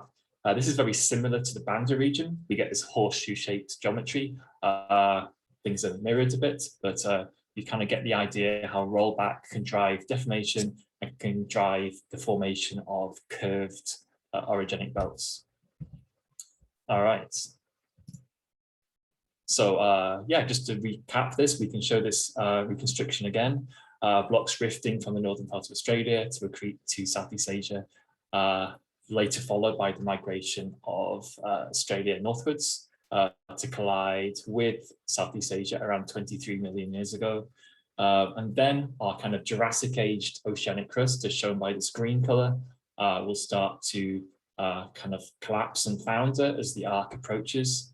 And this drives this rollback eastwards into that part of Australia, the Australian continental margin, as shown by the red colors, and we create our kind of modern Banda arc geometry. All right. So yeah, moving into this region again, of course, we have the island of Seram to the north part of our arc, Timor to the south. The Weber Deep, shown by this bright pink red color here, this very deep Fourier basin, and our kind of horseshoe-shaped arc. And we can do a similar thing here. We can dive below the ground. We can look at the distribution of earthquakes, as shown by these spheres, and an interpretation of the slab geometry these earthquakes are defining, as shown by this pink surface. Okay, and we see a quite convex, kind of spoon-shaped or like bathtub-shaped geometry. Importantly, we see no seismicity in this part of our arc, and this is evidence that our slab is potentially torn apart on this part of the to the northern region, very different to what we see in the south. So this idea that the Banda region is a mirror image is not really true. The north is very different to the south because of this tear that exists and a different history, as I'll talk about later. Yeah, just a zoom in of the same Robert's animation again, reconstruction showing you the kind of eastward rollback of this part of the slab into the pre-existing embayment within the Australian continental margin. Okay, great. And the figure on the right-hand side is the same as before, pretty much, but in a more kind of diagrammatic way, showing you the proto-Banda sea, the slab that's subducted and rolled back into the Australian margin, and then the modern Banda sea that was extended and formed behind the rolling back arc. Islands of Seram and Buru to the north, Timor to the south. All right, So yeah, as I said before, that Surround is often described as a mirror image of Timor, which in some ways is true, but fundamentally is not correct because of a very different history. The fact that the Banda arc is not symmetrical, but has this tear along the northern margin. And Timor is often described as the classic arc-continent collision zone, and that may be true of Timor, but is not true of the Banda region as a whole. I will, if we were to try and draw a cross-section through the eastern parts of the Banda arc, you may think that we would get something like this. We have a basin, we have a volcanic arc, we have a subduction zone, and so this is the classic cross-section for this type of region, okay, where we have a continental margin, we have a slab going down at the location of our trench, we have a megathrust, we have an island arc, we have a fork basin. However, this is incorrect for the Banda region, and I guess the rest of the talk will be explaining why I think this is the case. And so a more correct cross-section to draw through this region would look something like this, okay? We still have slab, we still have a volcanic arc, we still have a fork basin. However, we do not have a trench. We have a kind of a depression that runs around the outside of the Banda region. However, this is more correctly described as a trough. The reason is it does not occur at the location of our hinge zone of the subduction. We can see, and this cross-section is built on mapping out the locations of our hypercenters. We can see that the kind of hinge zone is actually occurring midway underneath the Weber Deep Fork Basin. And so there's an offset between the trough location and the part at which the slab steepens into the mantle, okay? Which is often why in the Banda region, the Surround and Timor troughs are kind of dashed in, and you see this, this discontinuity when you move westwards through to Java and the Indian Ocean. All right, so a few unusual features of this region is that, first of all, we have this red block that I've shown in here, which I will be describing first of all. This is kind of a hyperextended lower crustal upper mantle complex, high temperature metamorphic rocks and ultramafic rocks as well. This complex is bound by a huge low angle detachment fault. We have termed the Banda detachment. And this is kind of flooring this deep basin, the Weber Deep, okay? And these two features do not feature in a classical kind of subduction zone cross-section, meaning that, the Banda region is showing some unusual features. Okay, so yeah, the outline of the talk will be, first of all, looking at ultra-high temperature metamorphism melting in the northern Banda arc, to give you some context as to what this red unit is on this cross-section. Then we'll be moving on to talking about the Weber Deep and the Banda detachment, also touching on historical tsunamis that have occurred in the eastern Banda Sea. And last of all, some kind of new argon-argon results for Buru and also islands in the eastern part of the Banda Sea, to try and give you some context of timing for these different events. Okay, I fear that I've put too many slides in this presentation because that introduction lasted a little bit longer than I was planning, so I will speed up a little bit. Sorry about this.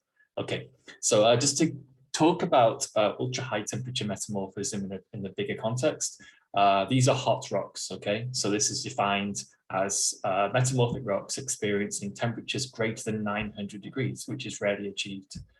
Also at quite low to moderate pressure. So we're getting a lot of heat into the earth at quite shallow depth.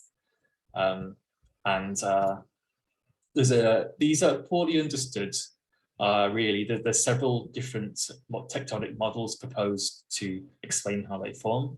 For example, we could have an arc setting where we were extending and having a kind of hot back arc that we could then further shorten and thicken to elevate the temperature further. That's one model for getting to this 900 degree level.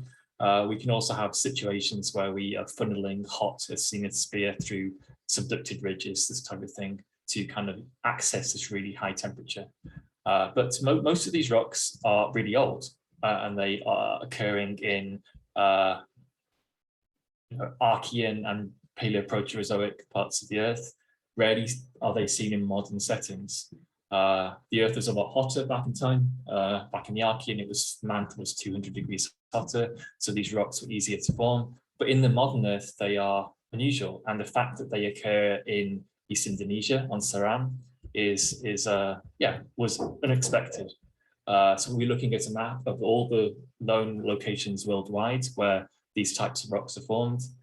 We can see that most of them are occurring in all the old cratons, in Western Australia, Southern Africa, India. However, here's an example in a modern setting where we are looking at these very hot metamorphic rocks, just to give you some broader context for why these are quite significant. Okay, so this is Seram. We can see in the central parts of Seram are the Kobipoto Mountains. And this is the location where these high temperature metamorphic rocks are best exposed.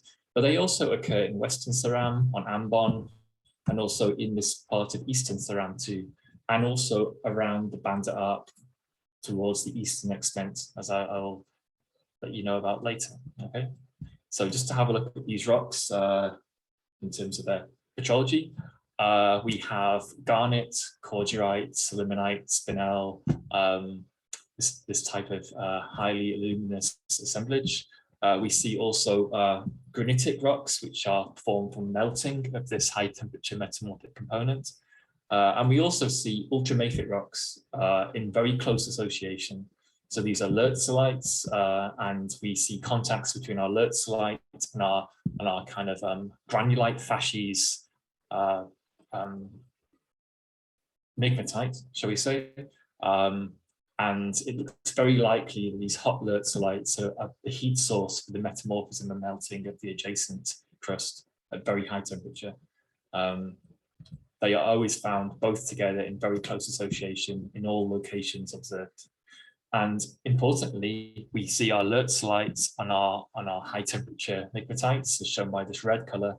They are existing in the same tectonic blocks, and these tectonic blocks are bound by low angle detachment faults.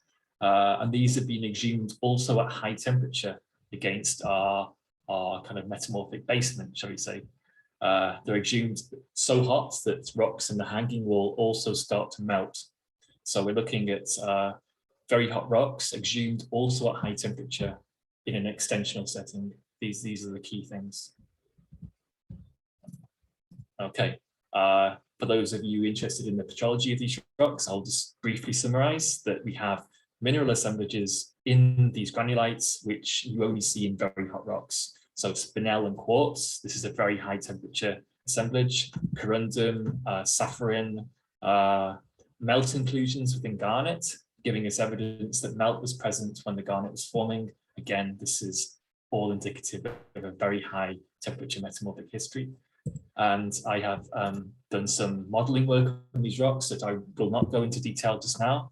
But we can take a rock, we can make a computer model of what minerals will be stable at what temperatures, and figure out the pressure and temperature history of the rock we are investigating.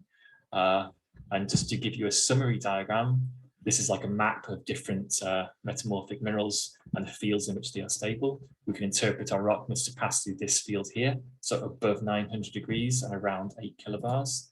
And here's just a summary diagram to show us the interpretation of our granulite, shown by this purple arrow, and also our lertzolite, shown by this blue arrow. We can infer peak temperatures of around 925 degrees C, about 0.9 gigapascals or 9 kilobars. And our lertzolites were likely 300 or 400 degrees hotter than that when they were juxtaposed, and then they were exhumed side by side. And to work out the timing for this event, we can look to zircon. In all of the rocks on this complex, typically we see two rims on our zircon. We have a range of detrital cores, some of them Archean, demonstrating an Australian protolith, some of them younger, but we have a whole spread of our detrital core ages. And then we have two events that we record with our zircon. First of all, something around 200, this is 180, but kind of between 200 and 180 MA. And then we have our most recent event around 16 million years. This is a number I'll be mentioning a lot of times today. Something big happened at 16, okay? Here we are dating the outermost rims on our zircon, this 16 MA event. Just to let you know that there was, some doubt at first over whether this very high temperature metamorphic event was indeed occurring at 16. Potentially, it could have been related to this earlier event at 200, but we have evidence from zirconium and rutile thermometry, and also looking at rare earth element profiles between garnet and zircon. Both of these lines of evidence point to the UHT event, the high temperature event occurring in the Miocene at 16 million years ago. Okay. Here's a summary of these ages. I should point out that the scale along the top, there's a break here, so the scale changes, and also there's a big chunk of time missing. So we can see from 3 different samples, we have a range of ages of around 16, and also in this kind of 210 to 180 million year interval. This is a broader spread of ages. This is more clustered. As I say, the scale is very different on either sides of these diagrams. But yeah, we are recording 2 different events with the zircons from the Kobe Proto complex. Another thing is that different localities around Saram of the same metamorphic complex. Some of them actually record younger ages of around 6 or 3.5 million years for rocks in Western Saram and on Ambon, but this is the same metamorphic complex. But if we were to apply both uranium lead dating of zircon and also argon-argon dating of biotite to the same sample, both methods will give us the same age with an uncertainty, which is unusual because typically an argon-argon age is interpreted as a cooling age that's recording a rock's passage to a 300-degree temperature window, something like this. And our uranium, lead, and zircon age is giving us our kind of peak age, we say. So we would expect an offset between these times. So our rock can cool and we have a younger argon-argon age. However, in this example, we get the same age with an uncertainty. So one possibility is that we have extremely rapid cooling of these rocks. That would account for this relationship. But also, we collectively, these ages are giving us a big spread of time from 16 MA, this really important age, to more recently at kind of 3.5. And I would explain this through more the exhumation history rather than the age of the metamorphic event. We see the same metamorphic complex existing below these extensional faults at different parts. There's different detachment faults at different parts of the island. And I think these faults were active sequentially. Some of them operating at 16 MA, some at 5.5, some at 3.5. And I think it's only when the rocks are exhumed and cooled do they lock in these ages. I think the zircon is only crystallizing when the rocks are exhuming and not during peak conditions. And this would kind of explain this relationship. This is a complicated diagram, so I'll show you a summary that should pop up just now. Basically, the red arrow is showing us the temperature time history of our rocks at depth. So we can see time on the x-axis, 20 MA over here, going through to 0. Our 16 MA events occurring around here. And the blue arrow is showing us the rocks when they've been exhumed to the near subsurface, okay? So I think we have the same complex being like popped up sequentially as the arc is migrating to the east and rolling back. And we get kind of this history of exhumation recorded bit by bit by bit of the same metamorphic complex. Anyway, I feel I'm going on a slight tangent just now, so let's move back to the kind of main thread of this talk. Just to summarize this little part, we can have a kind of cooling of the metamorphic complex at depth, but we're recording extremely rapid exhumation histories of different parts of the complex around different parts of the arc. All right. Okay, so here's a kind of slide you've seen before. So just to kind of put this previous part of the talk in context, we have some event at 16 MA around now, okay? And then the products of that event are then extended and transported eastwards as the slab is rolling back to the east. Rock parts of the complex are exhumed to a shallower depth at different times, accounting for the spread in metamorphic ages moving eastwards. Okay. Okay, so part two. I said that a focus of this talk will be on the Weber Deep and the Banda detachment. So that's what we'll move on to just now. And then this will feed into a little bit of work on exploring historical tsunamis in the region and seeing how these can be accounted. Okay. All right. So just to link in with the previous part of the talk, you can see this figure here shows a series of yellow diamonds. These are the locations of this high temperature metamorphic complex and also ultramafic rocks. They always occur together in close association. So these are exposed on Ambon, Western Ceram, the Kobe-Poto Mountains in central Ceram, East Ceram, and also islands around the eastern part of the Banda Arc, as south as Kur and Fedal. So this is the distribution of this high temperature metamorphic mantle complex. Okay. And another observation is that if we were to travel by boat around this part of the arc, we would see these unusual, very kind of sharp, low angle planes in the topography, which kind of are all pointing towards this Weber Deep basin. Okay, so this photo here is showing you the southeastern part of Ceram. This very sharp, low angle plane dipping down to the south. Over here, we can see the island of Fedal, a similar feature, kind of dipping towards the west, okay? And the orientations of these two things are very similar to each other.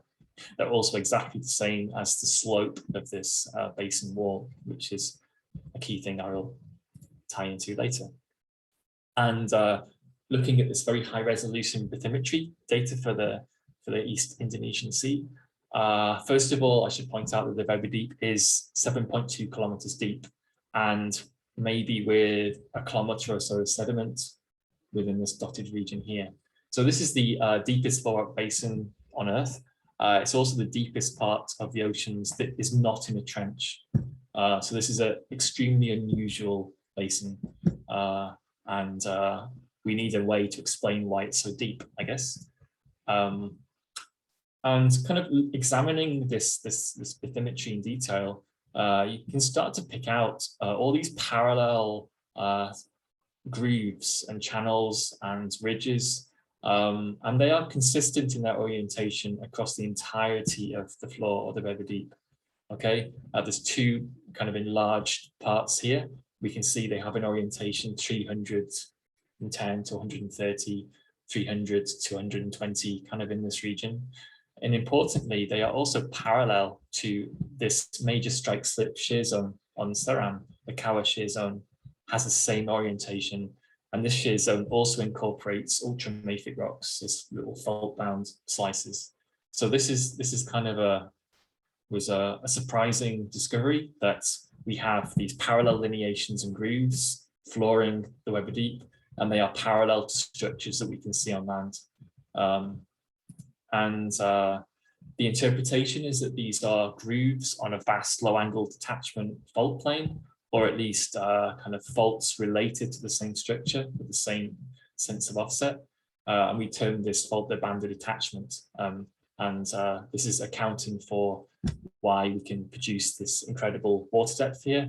And this would relate to the idea of extension and rollback of the Banda arc in this region. This may seem kind of unusual that we have such prominent grooves on a kind of topography, but this is actually seen in other parts of Indonesia. such as pointed out by John Spencer for the Pompangeo Metamorphic Complex in central Sulawesi.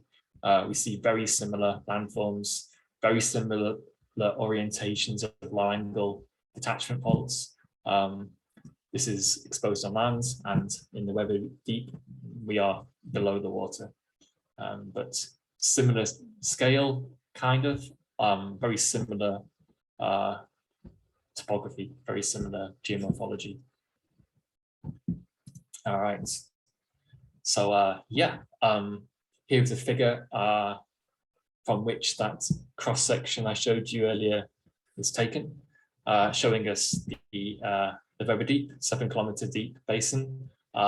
This low angle detachment fault is kind of approximating the floor of this basin. It's kind of a difficult thing to draw on a map because it's exposed over a large area in map view. Okay, so the point at which this fault is disappearing beneath the arc is shown by this dotted line here. But all of this region here is kind of the same fault plane. I am sure there's complexities to this. There's probably blocks kind of overriding the main detachment. The grooves you see in the images may be on these little kind of subsidiary faults on small fault blocks within the detachment zone. And you know, this type of geological feature is not exclusive to the Banda region. We see a very similar fault geometry in the western part of the USA, say in the Basin and Range province. Same fault geometries, same scale, but this is a modern example, and that's pretty exciting. Okay. Yeah, as I mentioned before, this power shear zone is parallel to the lineations in the Weber Deep on the Banda detachment. It therefore would act as kind of a northern boundary fault to enable the extension of this basin. If you imagine on the line of cross section, the extension direction is perpendicular to the arc. However, if we move around through 90 degrees to this part of the arc, the extension direction is now parallel to this strike slip fault.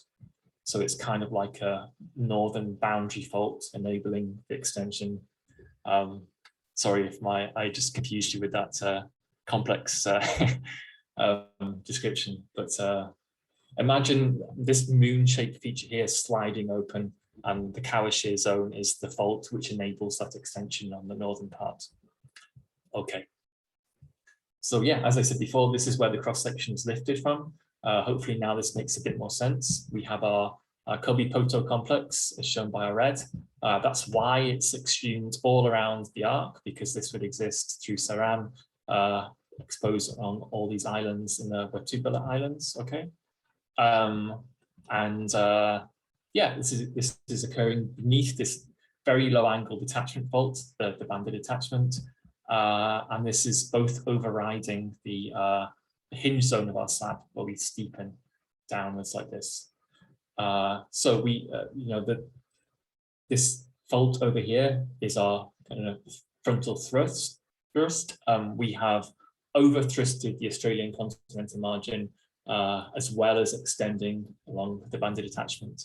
So we likely had periods of shortening where we're forming this fold and thrust belt, and also extension where extensions being accommodated by a detachment fault.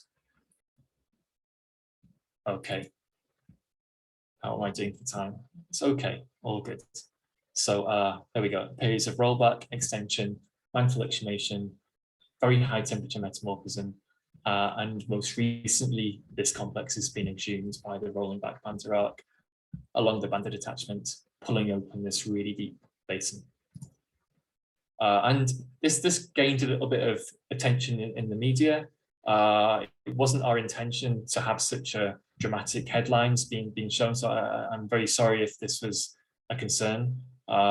Slightly entertaining that Donald Trump and Kim Jong-un are both pushed down the list, and you know, we have a map of East Indonesia front page news for a few minutes. That was surprising, but in a way, this got some colleagues at the ANU thinking. Actually, could the Banda detachment be responsible for producing historical And we had no evidence at that point that that was true, but we thought it'd be something that was worthwhile investigating, especially obviously given the events in Palu in 2018. We were looking at historical accounts of tsunamis in the Banda Sea. There is no large earthquake recorded in the modern seismic records. So we had to look further back in time, and therefore the work is more ambiguous because we're relying on historical accounts which may or may not be too accurate. However, in 1852, there was a large tsunami and earthquake in the Banda Sea, which is felt most strongly on Bandanera in this part of the Banda Sea. According to historical accounts, the tsunami wave hit the base of the hill on which this fort is built. And the tsunami wave arrived about 20 minutes after the earthquake was felt. The tsunami had, the first wave of the tsunami was positive. So there was no drawdown of the sea, but the first expression of the tsunami was a positive up wave. And that wave reached a maximum amplitude of 8 meters, according to these historical accounts. Based on the damage reports of buildings, then the NMI would be around an 8. Okay, so some colleagues at the ANU, so this is Phil Cummins, Rian Pranantio, they were, and also Jono at very sorry, I'm drawing a blank. So colleagues at the ANU and Geoscientists Australia, Jonathan Griffin, they were working on trying to model possible different scenarios for the Banda Sea earthquake of the 1852 event, and most likely the earthquake was originating somewhere below the dark grey shades in this map here. And the most likely magnitude is around kind of magnitude 8 for this event. Based on this 20-minute delay between the earthquake and the tsunami wave arrival time, I would place the source of the tsunami somewhere on this orange line, based on the model travel time of the tsunami wave. So first of all, we were looking at the previous interpretation, which was that if our Saram and Timor trough is a trench, and this is the location of a megathrust. I hope I've given you some reasons why we think this is not the case, but assuming that that were the case and modeling a megathrust type earthquake in this supposed megathrust, actually this does not fit with the historical accounts. First of all, the travel time would be way too long, way above that 20 minutes modeled. The first arrival wave was also be negative, which is again different to the historical record. So we thought, well, could our Banda detachment also account for this event? The timing works out really well. However, the amplitude of the wave is nowhere near enough high enough to fit with the historical accounts, because the orientation of the detachment is so low. So there's very small C4 displacement because the orientation of our fault is nearly horizontal. Okay, so this doesn't really work either. However, looking to a third scenario, we can see on the bathymetry that there are huge landslides falling down the eastern part of the Weber Deep. There's an extremely steep topography there, going down to our 7-kilometer deep basin. A lot of sediment around the eastern margin, and we, well, colleagues at the ANU were modeling the scenario whereby one of these landslides could have triggered the tsunami, and this fits very well, both in terms of timing and wave amplitude. So it's possible that the landslides down the eastern part of the Weber Deep could account for this historical event. But potentially the trigger is still maybe an earthquake within within the Banda detachment zone. So we can see here one of these slumps. This is 100 kilometers wide. So this was the chosen location of the modeling, and yeah, a submarine landslide of this size would account for this picture and could be a potential cause of the 1852 event. Okay, so this is just a summary of these different scenarios, and the conclusion is most likely a scenario where a submarine landslide is creating a tsunami is more plausible than a megathrust type earthquake, both in terms of the polarity of the wave, in terms of the timing, in terms of the size of the tsunami, but potentially an earthquake source within the Banda detachment zone was also the earthquake, which would have triggered the landslide. This looks the most plausible scenario, but I should emphasize this is based on historical records and accounts, which there's lots of uncertainty. So this is was just considered the most plausible interpretation. Okay, so I think we have a little bit of time potentially to move on to the third part of the talk, where I said I'd be talking about results from Buru, new argon results, to try and put some timing on the evolution of this area. Okay. So just first of all, just to mention the ages interpreted for the opening of the North and South Banda basins, looking at the distribution of magnetic stripes. We have evidence that the North Banda basin was opening between 12 and 7 MA, and the South Banda basin between 6.5 and 3.5. So a lot of all of the argon results I'm going to mention briefly now were performed in collaboration with Marnie Forster at the Australian National University. We were using a furnace step heating method. So our samples are dropped into this very new piece of apparatus here, heated to increasingly high temperatures. This is releasing argon from sites within different mineral grains, and we can use this to produce an age spectrum that I'll show you, and we can interpret kind of metamorphic events from these diagrams. And so here is all the different locations where this task is being performed. My throat is a bit dry. This is one advantage of working from home. A disadvantage is I can't hear anyone laughing at my bad jokes. We were first of all dating rocks from Buru.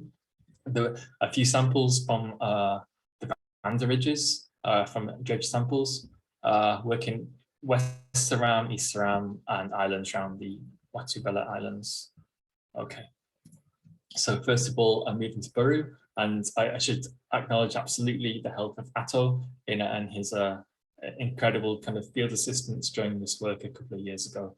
So that's us in a boat somewhere in the Eastern Banda Sea with lots of bananas. Okay, so map of Buru. I'll be focusing on this pink unit. This is the Walua complex. It's equivalent, I think, to the Toru Formation of Seram. We're looking at amphibolite facies, greenschist facies, metasediments, so kind of garnet mica schist, sometimes sterolite, kyanite, reported by previous studies in the southern part of Buru, but it's not observed by ourselves. And a very complicated deformation history recorded by at least 2 major phases of folding. So we've got these very complicated kind of recumbent folds, 2 sets at 90 degrees to each other, these complicated interferences showing a few phases of deformation of our Walua complex. So one aim of going to Buru was to try and find evidence for this Kobe-Poto complex, this really high temperature metamorphic complex, and also of our ultramafic rocks. They weren't reported previously, and we didn't find them either. So based on all locations visited, we have no evidence that we have Kobe-Poto complex rocks on Buru. So none of our ultra high temperature metamorphic rocks, and there was no ultramafic rocks that we discovered either. there's some possibilities that these could exist in the very shallow subsurface, but they are not exposed currently at the surface. So we underwent some argon-argon dating of the Walua complex rocks across Peru. So our different samples shown in orange. And actually the ages of all these rocks are pretty similar. So between 6 and 4 MA. And I should point out, this is very similar to previous work done by Kees Lindhout and collaborators in the late 80s, early 90s. They're using the potassium argon method, slightly younger ages, but consistent, and rubidium strontium dating of biotite around 4 MA. This is also consistent.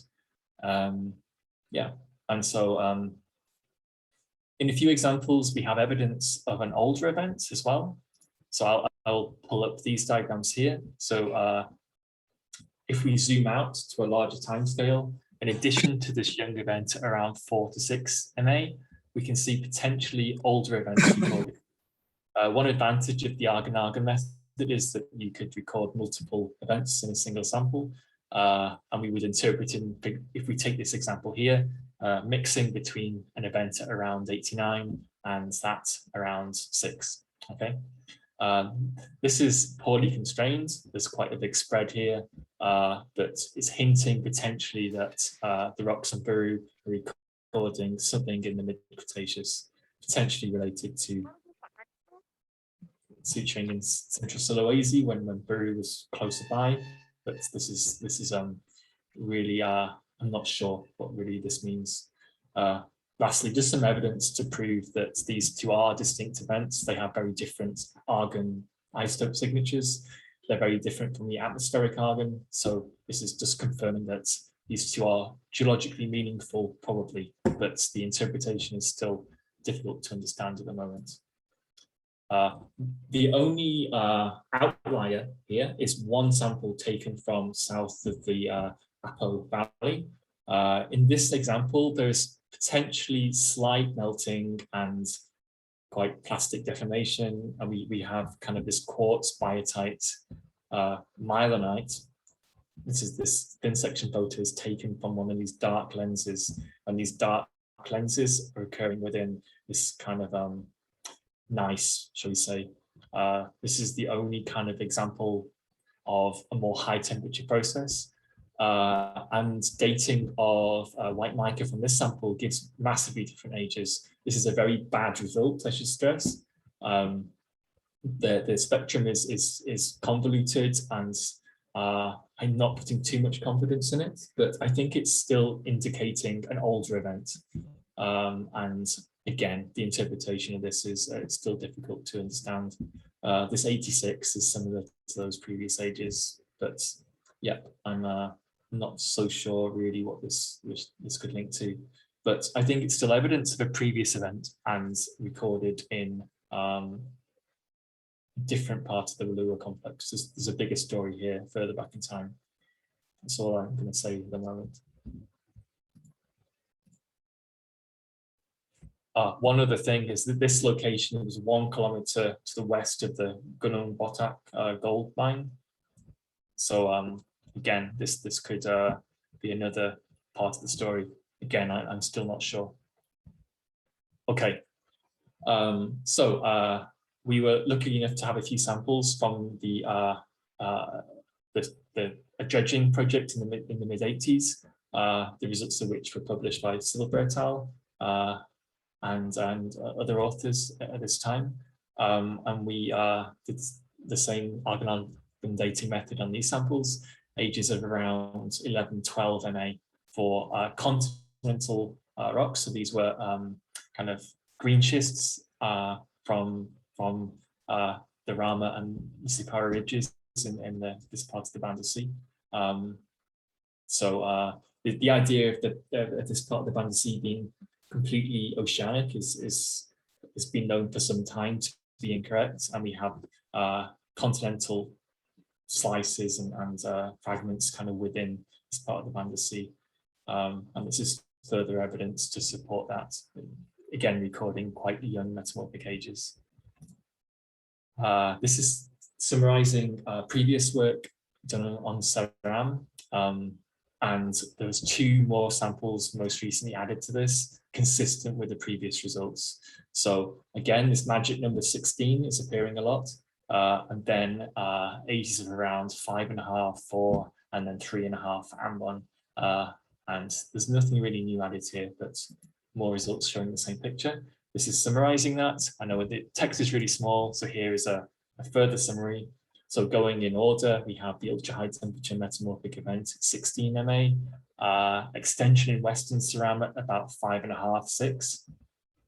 Action along the Kawa shear zone at 4.5, extension on ambon at about 3.5, 3. Okay, the extra results are consistent with this extensional event in Western Ceram.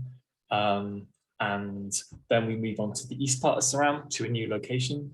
Again, looking at this high temperature Kobe-Poto complex, we see very similar rocks to Western Ceram, also ultramafic rocks shown here.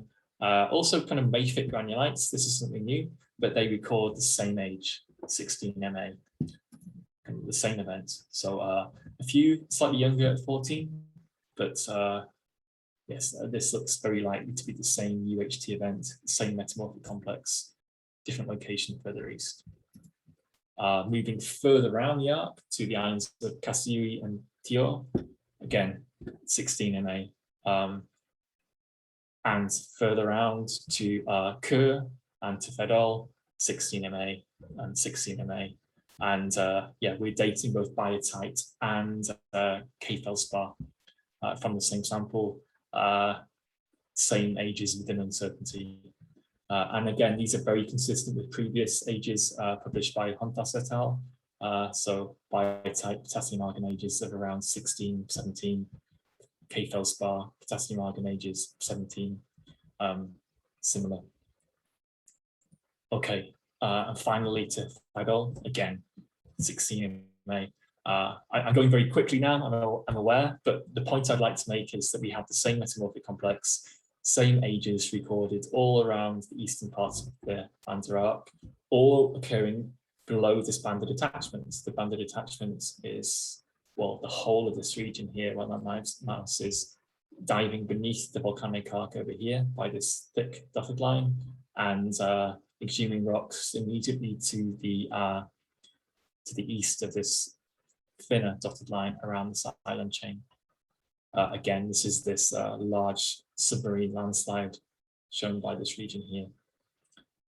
All right, finally, one sample, sampled by Adrian Richardson in 1991, that we had, well, Robert had within the Southeast Asia collection. I thought it would be interesting to date this rock too, because it would occur within the banded attachment region, but in the south of the arc, and this gave an argon-argon age of around 30. It's not the best result. This was done on hornblende, which is a more tricky mineral to date with the method. Yeah, this is an older age, and I'm unsure its meaning, shall we say, but I thought I would include it anyway, just for completion. And if any of you had any ideas what this could relate to. Okay, so we can take our previous picture and we can add these new results to it. So our Burrier samples would plot along here. So a spread of ages between kind of 4 and 6. So we are recording events on Buru the same time we are in Western Ceram.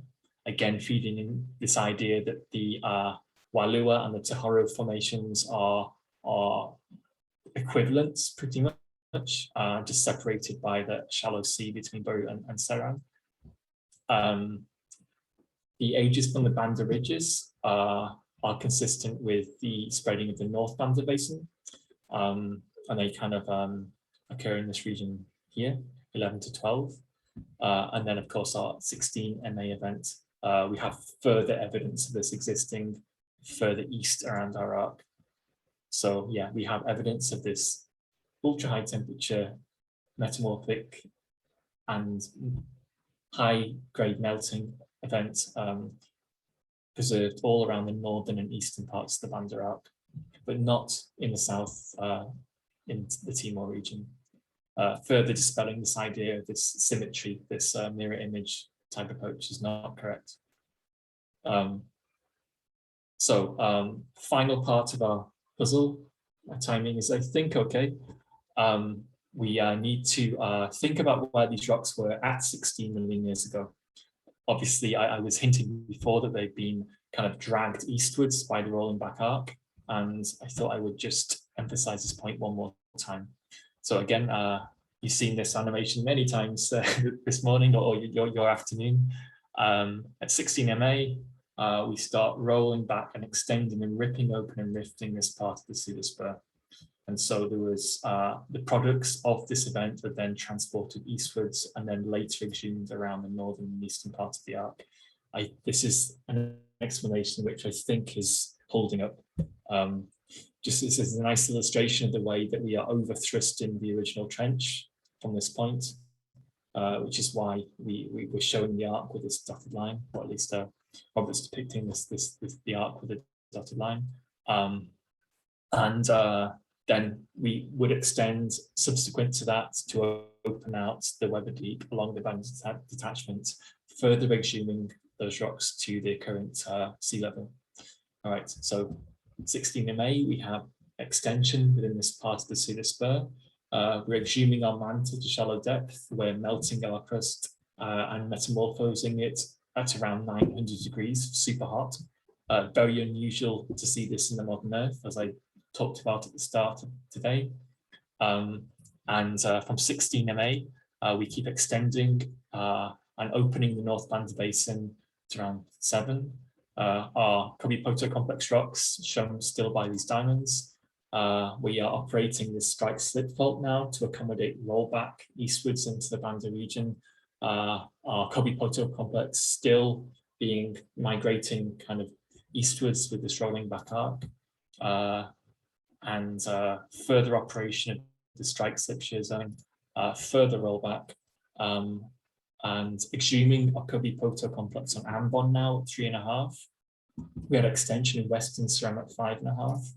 And then most recently, the final episode of extension and exhumation of this complex, I think, although it'd be interesting to look at low temperature methods to look at their most recent history, this would be a good idea.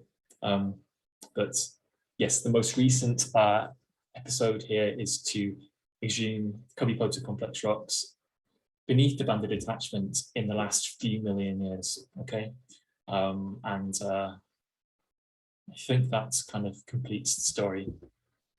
So thanks very much for your attention. Here is just a very brief summary of the ideas I hope I've covered this morning, okay? Or afternoon. So rollback can drive rapid extension, causing exhumation of the mantle, inducing melting and high temperature metamorphism. That metamorphic complex is then extended eastwards and most recently exhumed by extension of the eastern Banda Sea along the Banda detachment, opening this Weber Deep. And then hopefully a few interesting points on possible mechanisms to produce tsunamis in this part of the Banda Sea. And yeah, thanks very much. I guess I look forward to the question and answer session. And thanks again to the conveners for this morning. It's been good. So I hope I didn't run over too much. It's okay. Thanks. Okay, thank you, Dr. Jonathan Pownall, for it is very interesting presentation. Sharing, yeah. Okay, so I will start the discussion session. So we will have a first question from Pak Jeff. Thank you, Adi. Thank you, Adi. Yes. Thanks. Sorry, can you hear me? Yes. Okay. Thanks, Robert. Thanks, John. Very fascinating talk, and certainly update for me. And it shows how complex Maluku is, and where you can see tectonic and action. My questions for Robert. particularly on Sibella Mountains. I'm always puzzled by the rectangular pattern of faulting in Bachan in the very young age of Sibella. And I think also from memory, we've got really distinct gravity high and lows around Bachan. Again, in Sibella Mountain, I think we know there's a incomplete slice of ophiolite shear just on the northern part of Bachan, juxtaposed against the metamorphic rocks. So, do you think it's the same sort of rollback mechanism, the rollback of Moluccas plate and extension of the upper plate that's sort of pushing all these metamorphic rocks up, perhaps a bit like what you can see in Seram? You're on mute, by the way, Robert. Yeah, okay. Yeah. I don't really. As I said, I mean, this is still puzzling us, and it doesn't fit easily into a simple sort of core complex extensional type model. And you may recall along some of those faults on Bachan itself, there's mineralization, and locally there's little granite magmatism. So, and when we've dated those, they look as though they're, some of them, I'd got ages of around 15, I recall, or something like that. So it looks as though those faults were older faults that have been used earlier in different ways. And then, in my view, is that they've been reactivated in the last couple of million years as a result of the collision. What I find really difficult to explain, because one of the features that is clear is that those metamorphic rocks were not available for erosion until very recently. They're found, the metamorphic rocks are found as huge boulders in these alluvial fans at the base of the mountains, which can only be Pleistocene. And they're not found as in the sediments. In fact, if you go back to the Pliocene, the sediments don't have any coarse clastic material in them. They're fine-grained, sort of mixed carbonate plastics. They don't indicate any significant sort of elevation. So that elevation and uplift, and presumably the offshore subsidence, which is very deep, is all very young in the last million years ago. So I therefore think those faults have been reactivated. But if you take the metamorphic rocks, which must have been several kilometers deep, how do you get rid of the cover that was on them is one question. And also, what's underneath them? I mean, presumably to give you those sort of relatively high temperatures for the micas alone, and presumably for the zircons as well, you must have had, in some way, the mantle, relatively shallow depths. Now, this seems, for example, I mean, I don't want to go on for too long, but very recently, I've been associated with a study that, not by me, a seismic tomographic study that's been done in North Borneo, with a very detailed set of stations, very closely spaced, so you can get a good understanding of the crustal thicknesses and the mantle structure beneath the crust. And it's turning out to be very surprising. You know, the crustal thicknesses are quite varied.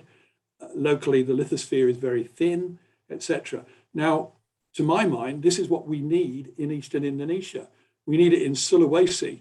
We need it in the Banda region to know more about what the structure is, the detailed structure of the crust and mantle.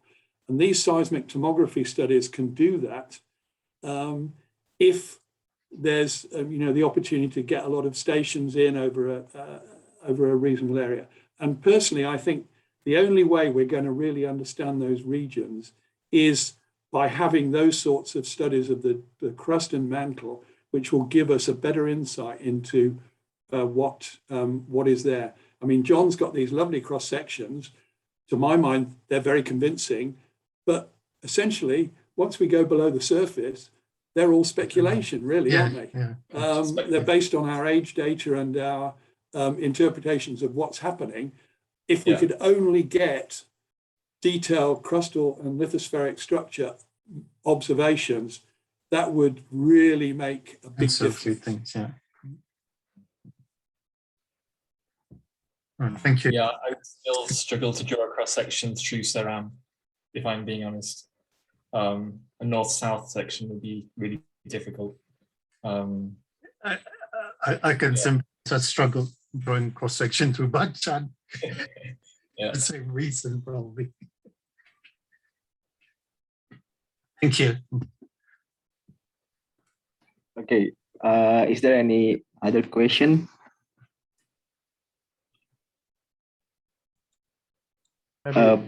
Yeah, please talk. Yes, Ian, please. Yeah, ask. thank you very much. Nice to see you again, Robert, and of course, John, for having me feeling young again. And I've been trying and struggling to recall all my old memories with all these terms, and luckily now I'm catching it up. But I have maybe just two curiosity. One is about the computer complex that John is working out there. First, because we have been working in those two areas in Kobipoto as well as in Atapupu Beach areas, that we found, quite a similar situation where you have this partial meltings and so on under the ophiolite, and then that is why we consistently propose for having this subophiolite metamorphism, the metamorphic areoles, and that also we found it also around Piru area in the Bay of Seram, as well as also the Kobipoto. Of course, at the time, our hypothesis is, of course, of having this hot ophiolite placement, and that now John has explained it by having this extension and also rapid exhumation of those things, But then if I refer it to what John's explained about the what do you call the sequential exhumation in northern Banda Arc areas, and how can we explain this similar condition in Atapupu Beach areas, which provides more or less similar situation? So that is the first question, because then if we are sticking on your models that Timor is more or less on the conventional continental arc collision, where in Seram areas and the northern half of the Banda Arc you have this kind of extensional situation. So how could we explain this what do you call more or less similar setting in northern Timor areas, in Atapupu Beach areas? Yeah? So that is my first question. And the second is about still is, I'm still fascinating and quite what do we call curious about the origin of Banda Sea, and by having this rollback mechanism, of course, it's quite fascinating to me and it's quite intriguing for me. But then the question is that what would be the base of this Banda Sea, to the west of the Weber Deep, in which you have these splinters of continental, materials there. So then, what would be your kind of guesstimate? What will be lying under this Banda Sea? Whether it is because when we refer to your model, we might assume that this the Wharton Basin materials has been swept off, because of this rollback, and then the remaining part is, of course, what is now forming the Weber Deep, So what will be your guesstimate, the base of the Banda Sea to the west of Weber Deep? So these are, just my curiosity and question, trying to recall all my old memories and obsession. Thank you, Robert, and thank you, John. Yeah, no, thanks, Jan. That was first of all, I realized you were doing so much work on Peru and Seram with the case health group, and as I was showing before, that those ages are consistent with the new ages we get. So the interpretation kind of hasn't changed so much, and like the interpretation of these high temperature contacts between the ultramafic rocks and the that were in that model described as part of an ophiolite that's been abducted, and in our model the idea of that being an extreme complex, it's kind of the same thing but flipped upside down. For the example in North Timor, it's a place I haven't visited, but an ophiolite model there is still plausible because you have more of a collisional setting. And the point I was trying to make is that this mirror image idea is not really holding up. So I can't really say too much for the North Timor example, so yeah, I would be just speculating if I were to talk about that. But a more kind of thrust-dominated geology is certainly present, and so a more classic ophiolite type model is it's potentially plausible there, but I can't really say more than that. For your question about the nature of the kind of central Banda Sea, I guess, kind of east of the west of the volcanic arc. So this will just be a region of extended, thinned continental fragments from the northern sort of spur. So very similar to Baru, to Western Saran, kind of interspersed with young oceanic crust that's kind of extended over the rolling back kind of Banda arc. So I guess from the only evidence we have is from material recovered from the dredging that I was mentioning, where there's a combination of young oceanic and metamorphic fragments, which are given these metamorphic ages around 10-11 million years, which is consistent with them being part of the same metamorphic complexes exposed on Baru and Western Saran. So in my the way I see it is that part of the Banda Sea is comprising young oceanic lithosphere with kind of rafts of extended fragmented continental margin, which have experienced the same metamorphic events as Baru and Western Saran.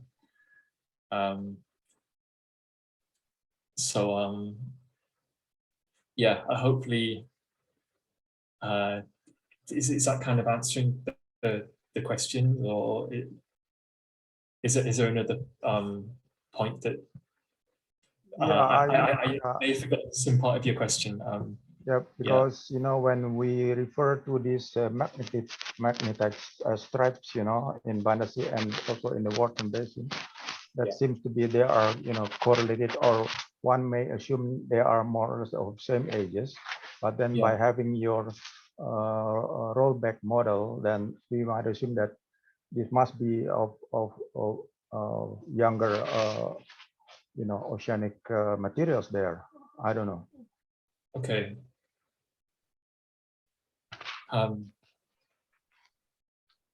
Where specifically are you mentioning, like whereabouts would the younger materials be?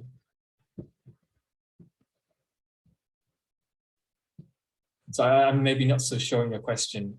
You're saying the younger oceanic material is whereabouts? Sorry. Yeah, you know, the old data of, I don't remember whether it's Lapuil or the French one, you know, they showed this more or less what do we call consistent and directions of these magnetic stripes, and that's why they assume this the Banda Sea is kind of trapped, you know, old Jurassic oceanic crust. But then by having this rollback mechanism using Robert's you know, reconstruction, that we might assume that this must be kind of much younger oceanic crust. Yeah, definitely. Yeah. So the modern Banda Sea is not Jurassic, but the inferred age of the subducted proto Banda Sea would be Jurassic.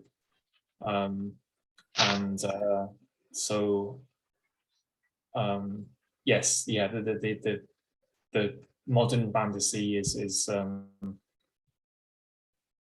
Miocene to younger, and the Jurassic ages are referring to the age of the subducted Proto-Banda Sea, which is not exposed in the Banda region, but we can kind of infer from further around the Australian continental margin.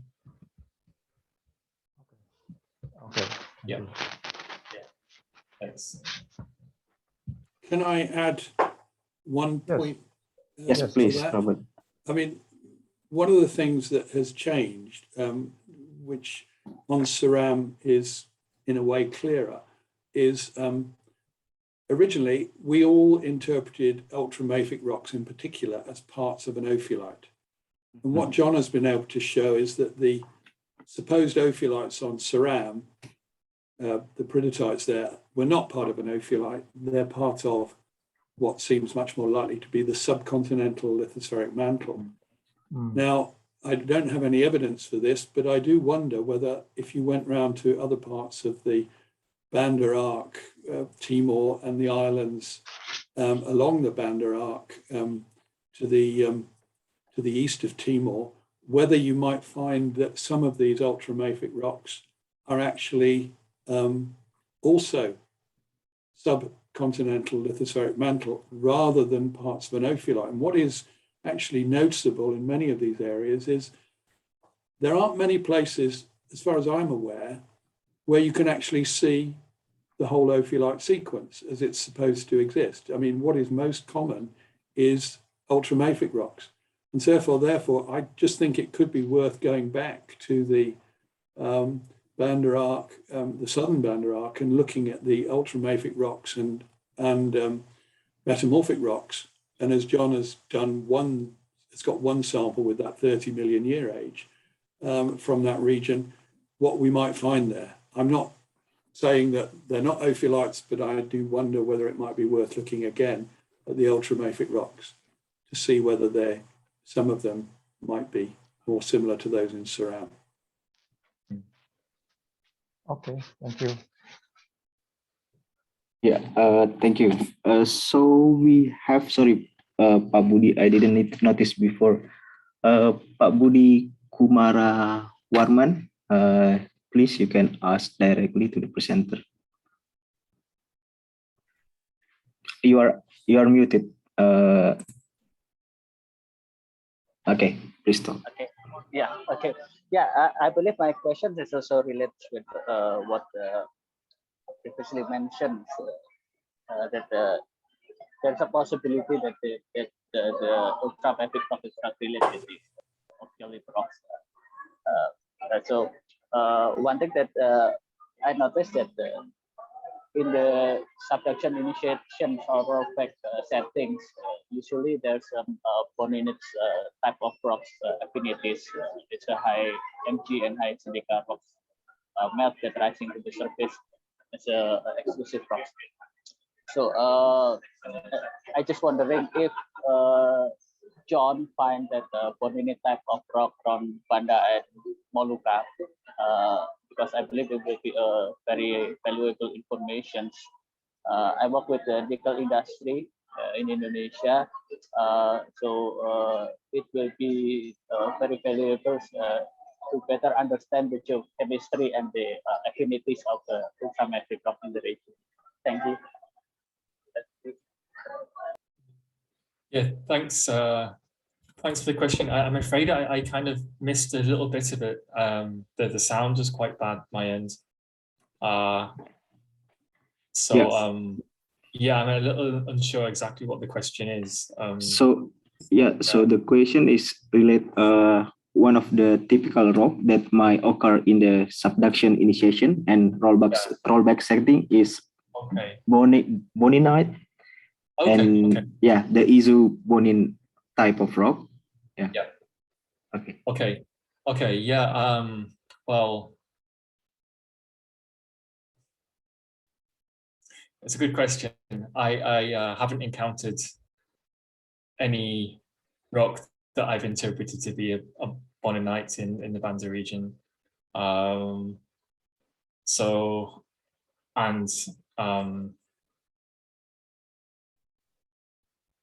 The answer, John, is no.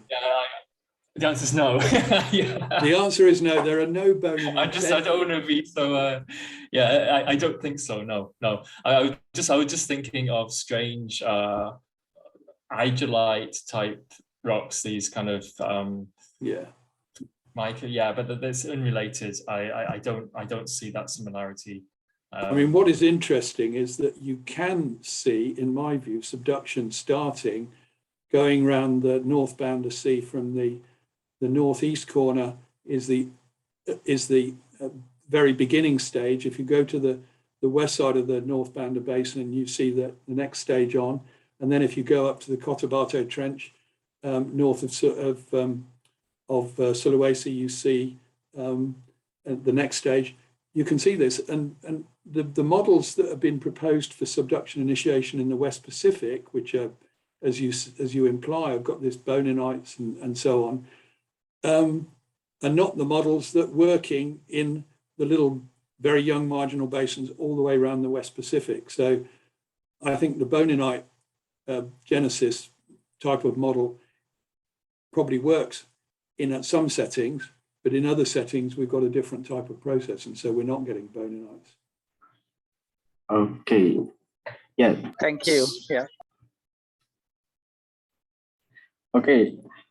So the time is actually over, but we have one more question. Is that okay? Yeah. So, Justice Yowabesi, yeah, you can ask your question now.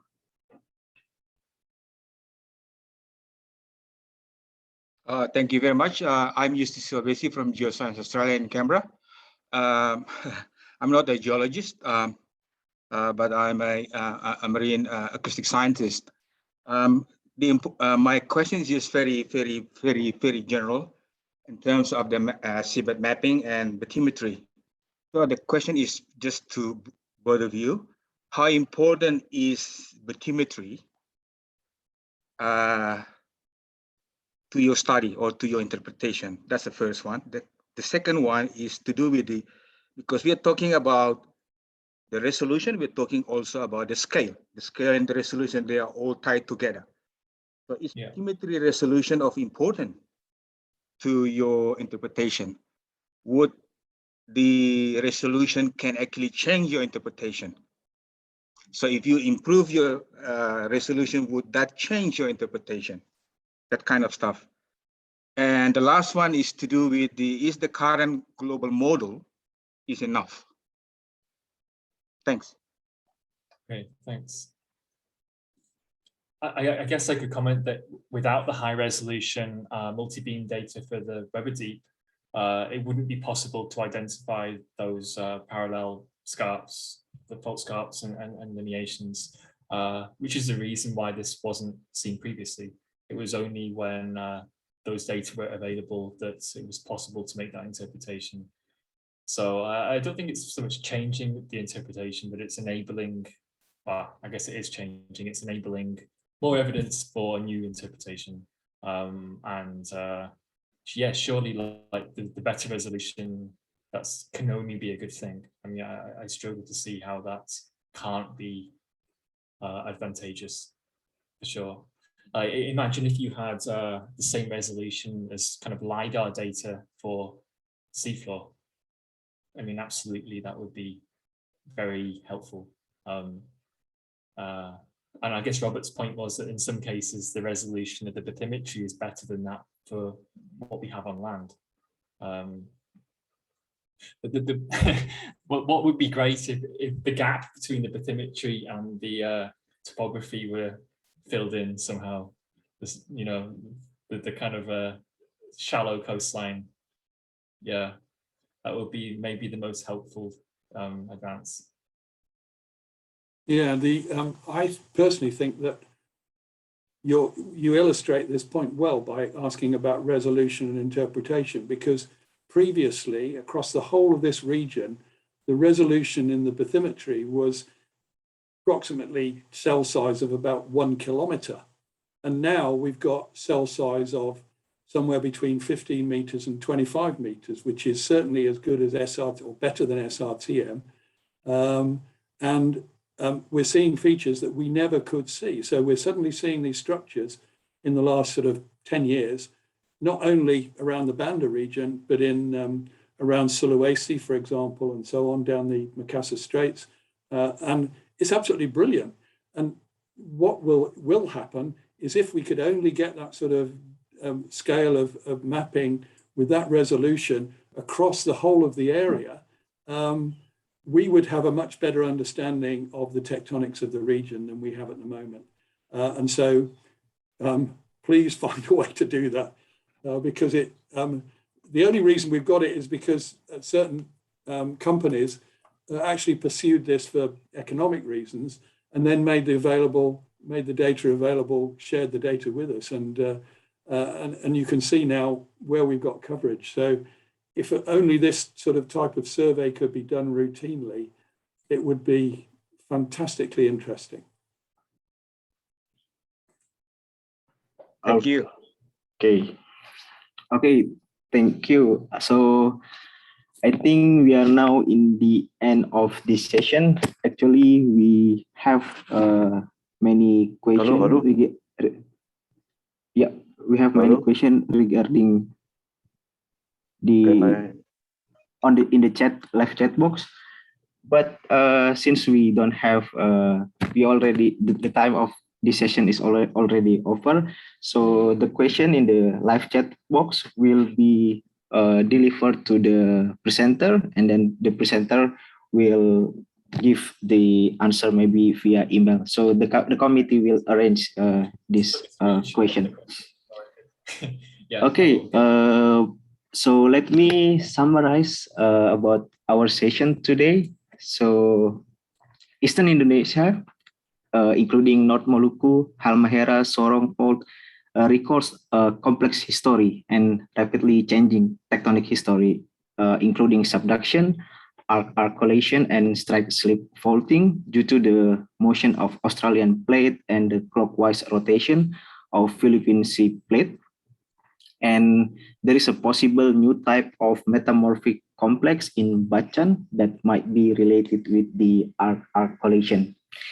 And then observation and analysis on the new high resolution geophysical data, for example, seismic and multi-beam bathymetry, along with the satellite images such as SRTM and DEM, as well as, of course, the most important is field observation, can help in better understanding of the tectonic of the Eastern Indonesia, and it might lead to a new interpretation of the tectonic origin of the region. And then the last is subduction rollback mechanism play an important role in the tectonic of the Banda Sea. For example, rapid mental examination of the high-grade metamorphism along the Banda Arc from Buru, Seram, and the other island. And also the formation of highly extended for arc basin, the Weber Deep. And this also implies for the geohazard assessment like tsunami modeling. Okay, thank you very much for the participant and especially for our presenters today. And please, maybe I ask for the participant to give a virtual applause for the presenters. Thank you.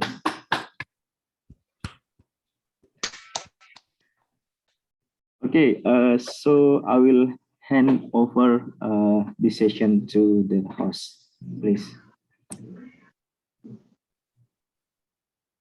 Well, ladies and gentlemen, we would like to thank all of you, especially for the speaker, Professor Robert Hall, and Dr. Jonathan Pownall, and Dr. Burhanuddin, Dr. Hervin, and Mr. Adipatria.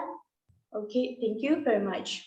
Before we end this event, I would like to take a picture together. So please, for all the participants, please turn on your camera, please.